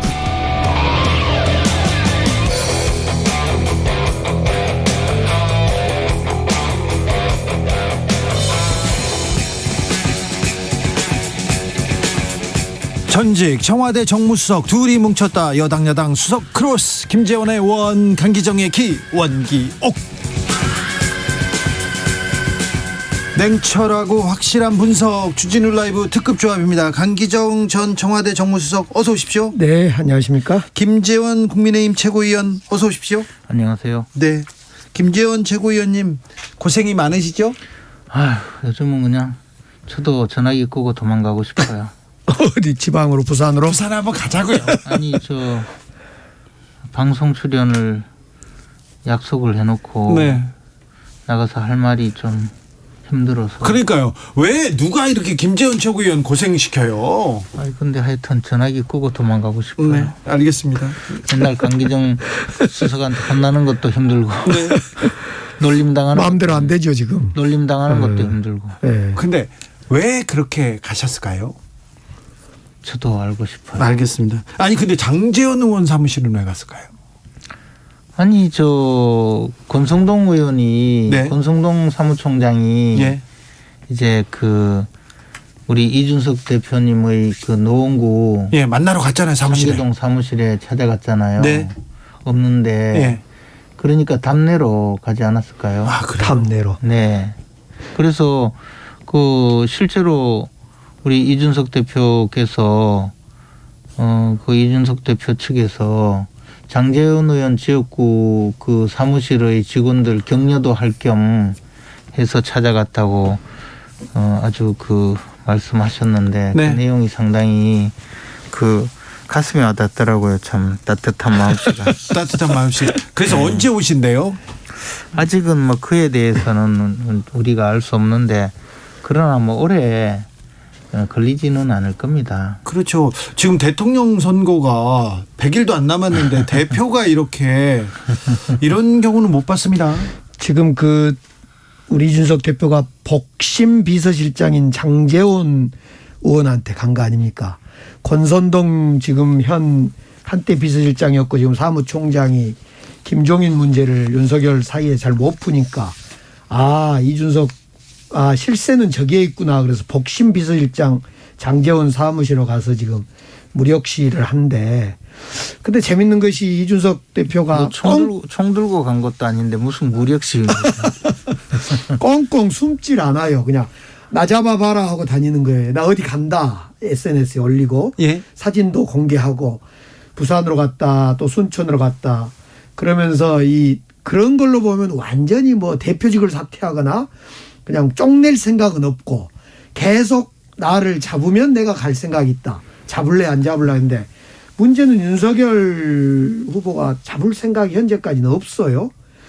제가 볼 때는 이준석 대표가 엄청 화가 나 있는데 지금 삼진아웃제에 걸려 있는 거 아닙니까? 윤석열 후보가. 입당할 때 이준석 패싱을 했고 두 번째는 선대위 구성할 때 이수정 입당시킨 것도 반대인데 했고 또 김종인보다 김병준을 먼저 선택했고 선대위 구성할 때 또 패싱을 했고 이번이 이제 그건 뭐 착오였는지 모르지만은 선거 일정도 이준석 패싱 당하고 이러면서 세 번 지금 패싱 당하면서 이준석 대표 입장에서 윤석열에게 삼진아웃 경고를 한 겁니다. 이건. 그래서 이준석 대표가 이제 무력 시위를 나서는 거죠.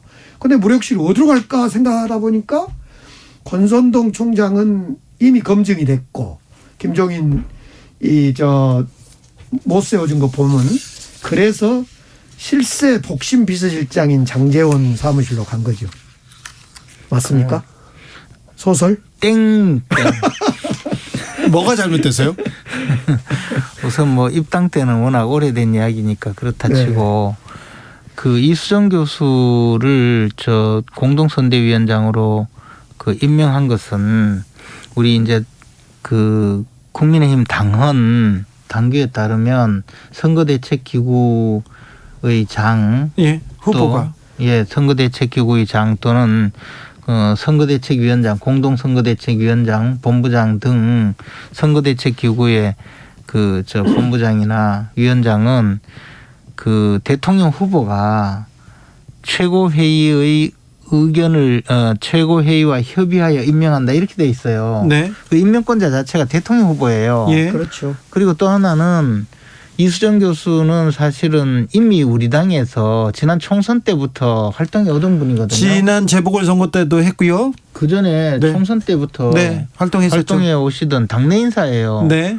그러니까 당내 인사에게 그 공동선대위원장을 임명하면서 그것도 이제 이준석 대표가 하필이면 그 직전에 또 반대라고 아마 그 무렵에 협의를 했으니까 알았지 않겠습니까? 그래서 예. 반대라고 했는데 그러나 이제 후보 입장에서는 지금 이제 20대 여성, 30대 여성 주로 이제 젊은 여성들과의 교감을 그 교감의 정도를 높이는 데는 그 이수정 교수님이 그동안 많은 역할을 했고 특히 이제 최근에는 또 그 흉악범죄가 많이 있었잖아요. 예. 그런 데 대해서도 많은 통찰력을 제시해 주신 분이라서 오랫동안 당에서 활동해 오신 분에 대해서 선거대책위원장으로 임명하는 것이었기 때문에 그것을 또 이준석 대표의 의사와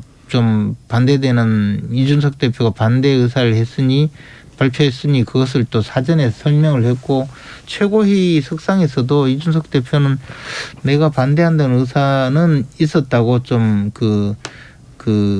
정리해 달라. 그리고 뭐 임명하는 데는 막지 않겠다. 뭐 그런 정도의 입장이었거든요. 네. 그래서 전부 협의를 다 하고 임명을 했기 때문에 그 자체를 가지고 지금 패싱이라고 이야기할 상황은 저는 아닌 것 같아요. 근데 임명권자 자체가. 이준석 대표가 이준석 패싱이란 단어를 사용하고 이렇게 잠적하셨어요. 근데 그러면 아니요. 패싱이라는 단어를 사용했다는 거는 언론인들이죠. 아니 본인도 그 얘기를 했습니다. 아니 그러니까 근데 그리고 그 다음에 이야기한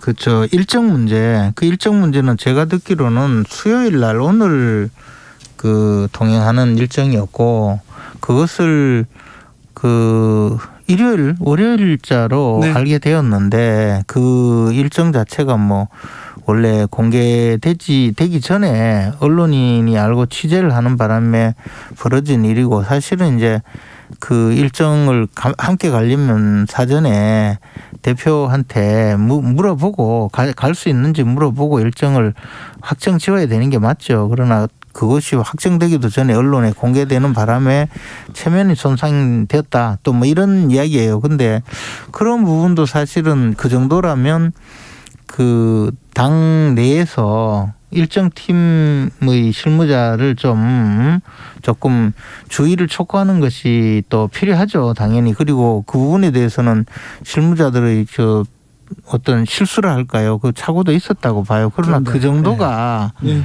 대표가 지금 이렇게 대선에서 당무를 거부하고 지방으로 갈 정도의 사안은 아니라고 봐요. 그러면 뭔가 그 외의 다른 사정이 있다면 그것을 좀 알아보고 좀 바로잡는 것은 필요할지 몰라도 지금 말씀하신 그 정도 사안을 가지고 이거 당무를 이렇게 더군다나 뭐 다른 사정이 뭐지요? 평시도 아니고 대통령 선거를 앞두고 있는데 그죠? 네.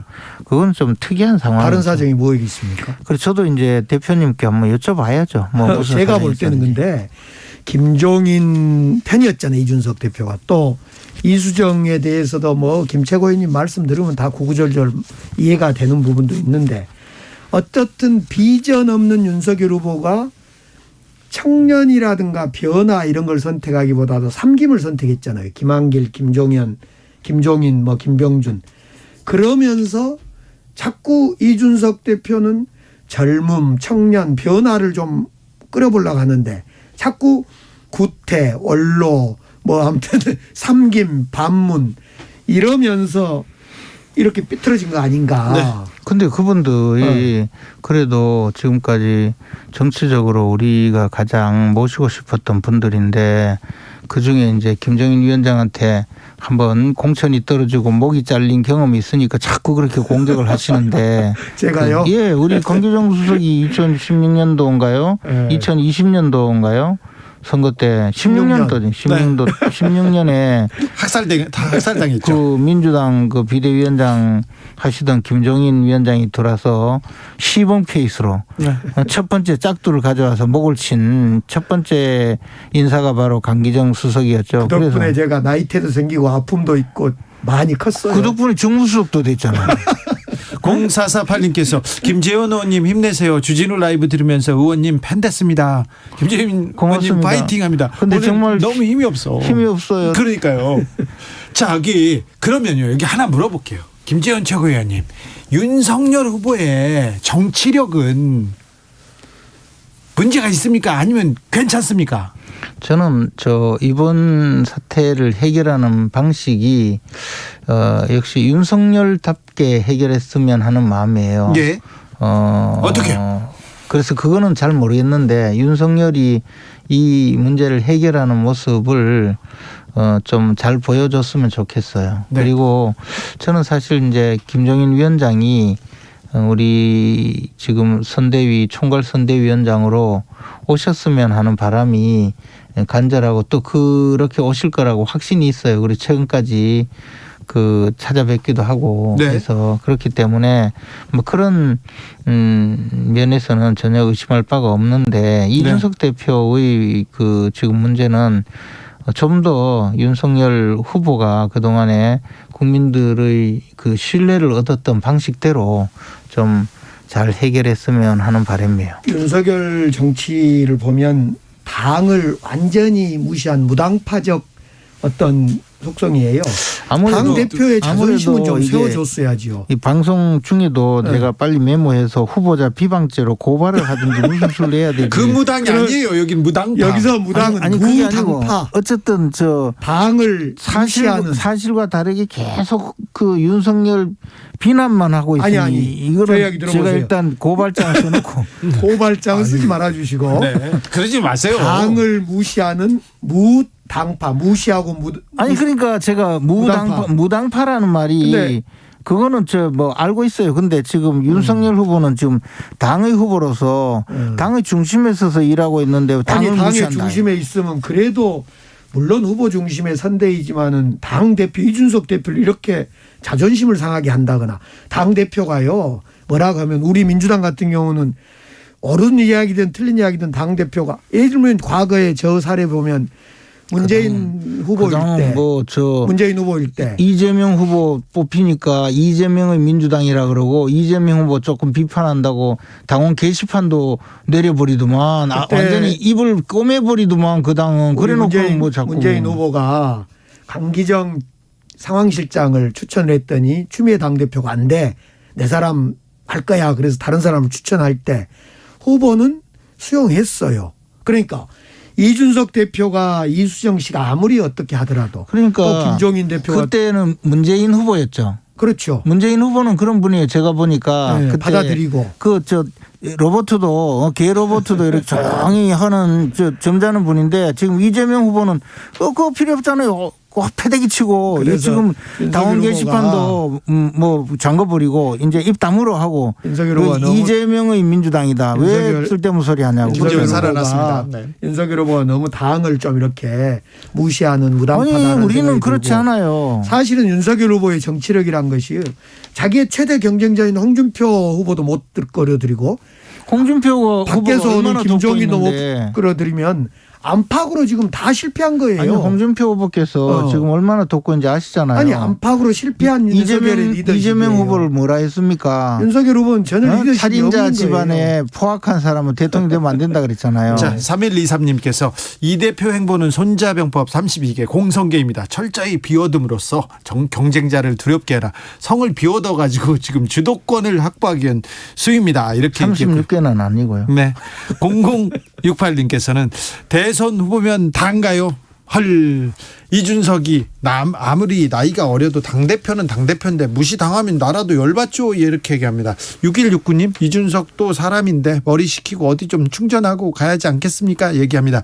진형규님 이준석 대표 찾는 방송 좀 그만 좀 하십시다. 이렇게 얘기하는데 후보가 충청도에 가고 후보가 뭘 해도 지금 확실히 언론은 이준석을 따라가는 그러니까 이게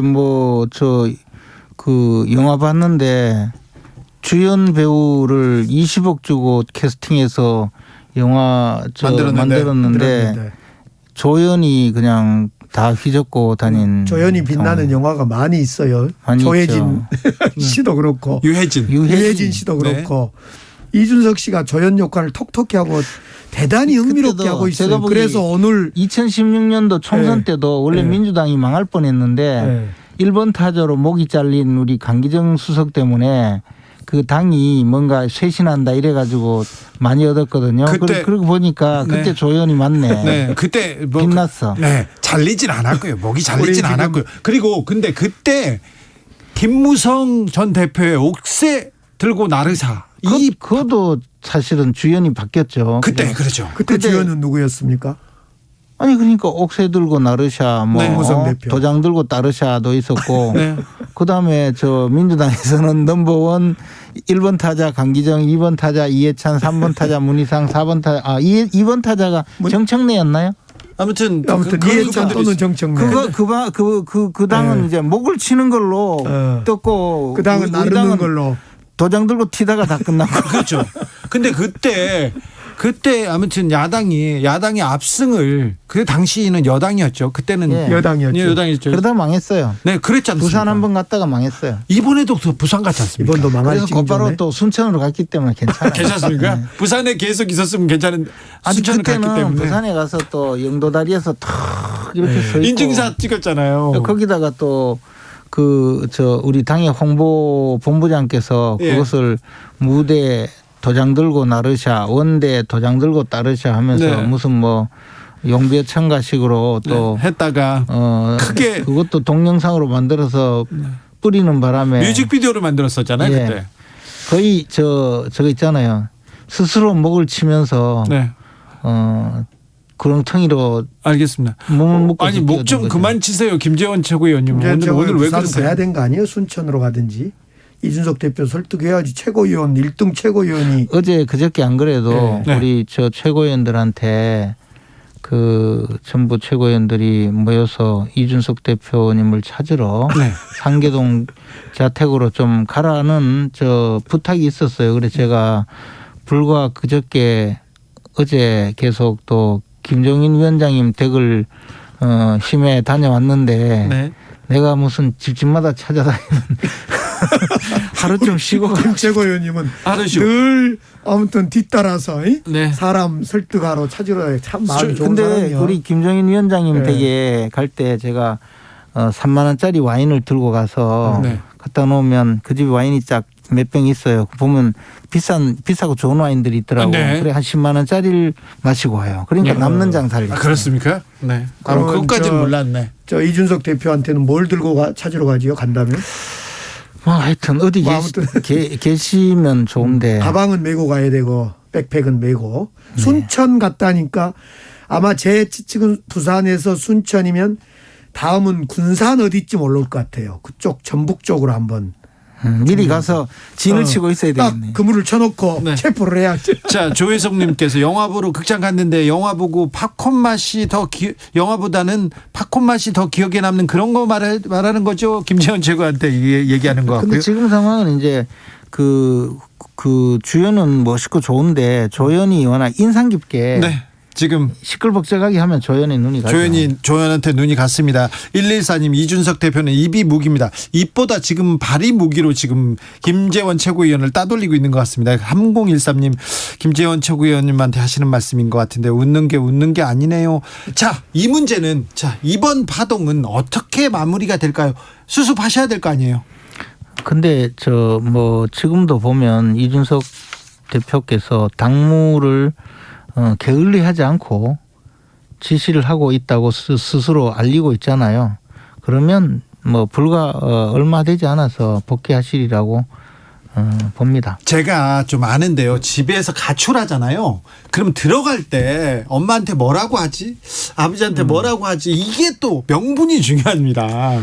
이거 어떻게 해야 됩니까? 우리 주진우 앵커께서는 부모님 속을 많이 썩히셨군요. 가출도 많이 하시고. 그렇죠. 그러나 지금 우리 대표님께서는 가출하신 것이 아니고 민정시찰을 하고 계시거든요. 그래서 부산 가셔도 정의화 전 국회의장님을 만나 뵙고 정의화 의장님이 후보를 잘 도와드리라고 하시는 말씀도 듣고 또 지금은 호남 지역을 또 가서 호남 지역의 민심을 시찰하고 아마 선거운동도 하고 계시리라고 봅니다. 제가 볼 때는 김종인, 이준석 두 사람을 원샷으로 명분을 줘야 될 겁니다. 그래서 그것도 누가 줘야 되냐면 그 거강꾼 김재원 거강꾼께서 하셔는 안 되고 이 정도는 윤석열 후보가 직접 나서서 두 사람한테 잘해보자. 근데 어떻게 잘할 건가는 모르겠어요. 그렇게 화해 제스처를 써줘야만 이준석 후보가 원위치 되지.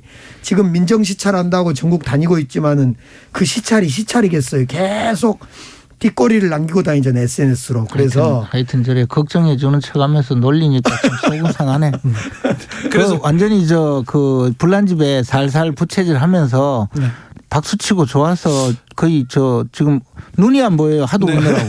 김수진님께서 민주당 잔치집이네요. 이준석 대표 집 나갔다고 민주당 잘해라. 민주당이나 좀 더 잘해라. 이런 메시지도 많습니다. 아니 거의 지금 여론조사도요. 비슷비슷해져 버렸고 어떤 조사는 앞선 것도. 옛날에 보면 강아지가 집 밖에 나가 돌아다니다가 아기까지 데리고 나가지고 이렇게 집 나간 개가 애 배 가지고 들어오는 거 말하는 거죠? 그렇죠. 그래가지고 또 좋아지거든요. 지금 우리 이준석 대표님이 또 전국을 이렇게 다니면서 또 당의 지지도도 높이고 그렇게 할 겁니다. 그렇습니까? 당이 이게 그러면 좀 더 돌아다니시죠. 뭐 한 달째 지금 선대위 구성도 안 되는데 대표님이 한 달만 더 좀 주연 같은 조연을 좀 해보시죠. 우리 6일 날 발대식이에요. 그래요? 그 전에는 오시겠네요. 6일 전에. 오시겠죠. 네. 그런데 지금 어찌 보면 지지율 추이를 볼 때 이재명 후보의 지지율보다 윤석열 후보의 지지율이 조금 떨어지는 그래서 격차가 좀 좁혀지는 그런 과정이었지 않습니까? 이재명 후보가 전국에 다니면서 특히 호남 지역에 가서 눈물쇼, 사과쇼, 생쇼를 하셨잖아요. 그래서 국민들이 잠시 좀 쏟고 있는데 좀 지나면 곧바로 들통나요. 그러면 다시 원위치 할 겁니다. 네, 사과쇼가 아니라 머리도 검정색으로 물을 들이고 그러니까 실제로 사과와 반성 그리고 그동안에 잘났다. 내 잘났다라고 했던 대장동 사건도 그렇고 그런 것들에 대해서 진짜 국민의 소리를 먼저 듣겠습니다 하고 또 하나는 우리 청년들로 지금 국민의힘이 막 꼰대들 김종인, 김병준 하고 있을 때요. 저희들은 청년들로 쫙 깔고 있어요. 청년 누굴 깔았어요? 광주에도 여고생이 선대위원장도 여고생을 하고. 18세 남모 양을 공동선대위원장으로 임명을 했던데 선거대책위원회는 선거 지휘하고 실제 실행하는 곳이잖아요. 그런데 이틀 전까지 민주당이 뭔지도 민주당에 참여할 줄 몰랐다라고 말하는 그런 어린 학생을 공동선대위원장으로 올려놓고 한번 그렇게 써먹고 버리고 그렇게 하면 안 되죠. 뭘 써먹고 버려요? 과거에 젊은 청년이라고 해놓고 티슈처럼 그냥 한 장 날리고 그래가지고 선거 운동에 그저 우리 이재명 후보자님의 나쁜 이미지를 어떻게든 좀 탈색해 보려고 전부 그런 식으로 하잖아요. 그야말로 국민의힘에서 이번에 또 임명하신 조동연 위원장 상임 공동 선대위원장이잖아요. 네. 그분도 사실 말썽이 많더라고요. 그리고 저는 그분이 경력을 쭉 보니까 우주 작전 그러는데 우주하고는 아무 관계가 없는 분인데 우주를 또 거명하고 또 제가 딱 한 가지 걱정되는 거는요. 왜 이재명 후보님도 그렇고 또 상임 공동선대위원장님도 그렇고 그 당에는 핑크빛 소문이 그렇게 많아요. 그러니까 그런 것도 해결 좀 하세요. 미리 좀 점검도 하고. 제가 그 이야기를 듣고 보니까 이준석 대표를 한번 써먹고 버려버렸구만요. 이준석 대표는 당의 주인인데 지금. 이준석 대표를 통해서 변화를 꾀하려고 청년의 지지를 받으려고 하더니 이준석 대표를 윤석열 후보가 버리고 겨우 김종인이니 김병준 이렇게 챙긴 걸 보면 국민의힘 당이야말로 철저히 젊은 층을 그냥 패싱시키는 그런 당의 다름 아니에요. 근데 아까 조동현 교수 얘기하셨는데 강용석 변호사가 제보받았다는 거 그거 말씀하시는 건가요? 아니 뭐 강용석 변호사 이야기는 저는 뭐 별로 그건 가짜 뉴스란 늘 거예요. 뭐 그렇고 잘못 그렇고 근데 왜 그런 소문이 자꾸 나느냐 이거지. 가짜 뉴스는 소문이 빨라요. 강용석은 소문 2만 열문 나는 가짜 뉴스를 저한테 500만 원 손해배상 항소심에서 진 사람 아니까 강용석 변호사. 하여튼 그리고 우주 우주전 뭐 그러는데 경력 한번 보셨어요? 우주하고는 아무 관계 없어요. 9660님께서 김재현 대표님 오늘 목소리가 힘이 없어 보이는데 힘 없어요 실제로. 네, 그러니까 듣기 좋습니다. 나지막하니 오히려 이 톤도 좋아합니다. 김재현 최고위원님 제가 목소리가 이렇다고 해가지고 아무리 목소리가 좋다고 말씀하셔도 진짜 기운이 없어요. 힘이 없어요. 힘이 없어요. 당이 지지율이 빠지니까 할 수 없네. 아니 국민 여러분 우리 당을 불쌍하게 생각해 주세요. 당을 수습해야 되는데 당 대표가 전화를 안 받으니 어디 있는지도 모르니 당무를 잘 단톡방을 만들어서 잘 수행하고 계시다고 하니 뭐 당은 걱정 없습니다. 네, 알겠습니다. 9570님께서 정권 교체를 위해서는 제발 윤 후보님 당 대표를 무시해서 갈등을 일으키는 행동은 그만해 주세요. 이렇게 얘기하시는데 이거는 당 대표를 무시한 적이 없고요. 또 갈등을 해소하는 것은 물론 당연히 윤석열 후보자가 할 일이고 또 그것을 통해서 우리 당이 더 굳건해지리라고 믿습니다. 네. 김종인 비대위원장 그 총괄 선대위원장으로 세우냐 마냐 이 갈등을 해소하는 모습을 보니까 윤석열 후보는 갈등 해결 능력자가 아닌 거예요. 그걸 뭐 해결할 능력이 해결되는지 안 되는지 어떻게 알고요? 좀 있어 보세요. 딱 금방 해결됩니까? 김재현 최고위원님? 이런 문제는 네. 금방 해결하겠다고 막 달려들면 오히려 잘 안 되는 수가 있어요. 선거 끝나고 됩니다. 정확하게. 약간의 시간을 선거 끝나고. 너무 좋아하신다. 그래도 시간을 가져야 되는데 지금 시간이 그냥 그렇게 지금 대선이 100일도 안 남았으니까. 그래요. 곧 해결될 겁니다. 네. 자리를 그렇게 오래 비우진 않겠죠? 그럼요. 네. 그리고 우리 이준석 대표님도 그 자신이 맡은 소임에 대해서는 뭐 철저하게 해결하려는 그런 열정을 가진 분이기 때문에 장기간 이렇게 되지는 않으리라고 봅니다. 김종인, 이준석 두 분을 원샷으로 뭔가를 윤석열 후보가 내놓으면 해결될 거라고 보여져요. 네, 원기옥 여기서 마치겠습니다. 김재원, 강기정, 김재원 두 분 오늘도 감사했습니다. 네, 힘들어요. 네, 힘 좀 내주세요. 오늘도 수고하고 지친 자들이여 여기로 오라. 이곳은 주기자의 시사 맛집 주토피아 주진우 라이브. I messed up tonight. I lost another fight. I still mess up, but I'll just start again. I keep falling down. I keep on hitting. 느낌 가는 대로 그냥 고른 뉴스 여의도 주필. 법정 예절 어디까지 팔짱 다리꼬기가 법정의 존엄을 해치나 한겨레 기사입니다. 재판받으러 가면요 다리 꼬지 마세요. 저기 휴대전화 만지지 마세요. 지금 팔짱 끼지 마세요. 이런 소리 많이 듣습니다. 법정 경위한테 지적받는 건데요. 아니 법원에 가면은 법관들한테 판사님한테 조금이라도 잘 보이려고 옷매무새를 고치고 좀 바르게 앉게 됩니다. 그런데 너무 심하게 경위들이 이렇게 지적합니다. 그렇다고 해서 이게 경위들이 큰 잘못을 한 것처럼 지적한다고 해서 이 법정의 권위가 세워지는 것도 아니지 않습니까? 법정의 권위는 판결 내용과 절차의 진실성을 통해서 자연스럽게 확보되는데 너무 법원은 너무 늦게 전근대적으로 권위적으로 운영되고 있지 않나 그런 지적 있습니다. 사실 재판 시작합니다. 모두 일어서 주십시오. 얼마 전까지는 모두 기립해 주세요. 이런 식으로 얘기해서 판사님 오시면 일어났다가 앉았다가 그러면서 죄진 사람도 많아요. 근데 아닌 사람들도 굉장히 주눅들게 했었는데 판사님들의 그리고 사법부의 존경은 판사가 판결로 얘기를 해야 됩니다. 재판의 권위, 사법부의 권위, 사법농단 판사들이 다 실추했어요. 그리고는 다 무죄 주면서 또 실추했습니다.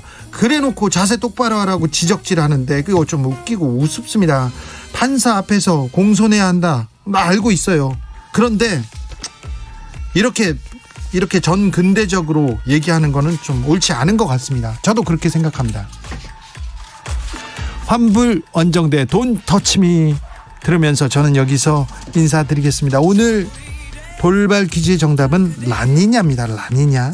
저는 내일 오후 5시 5분에 돌아오겠습니다. 지금까지 주진우였습니다.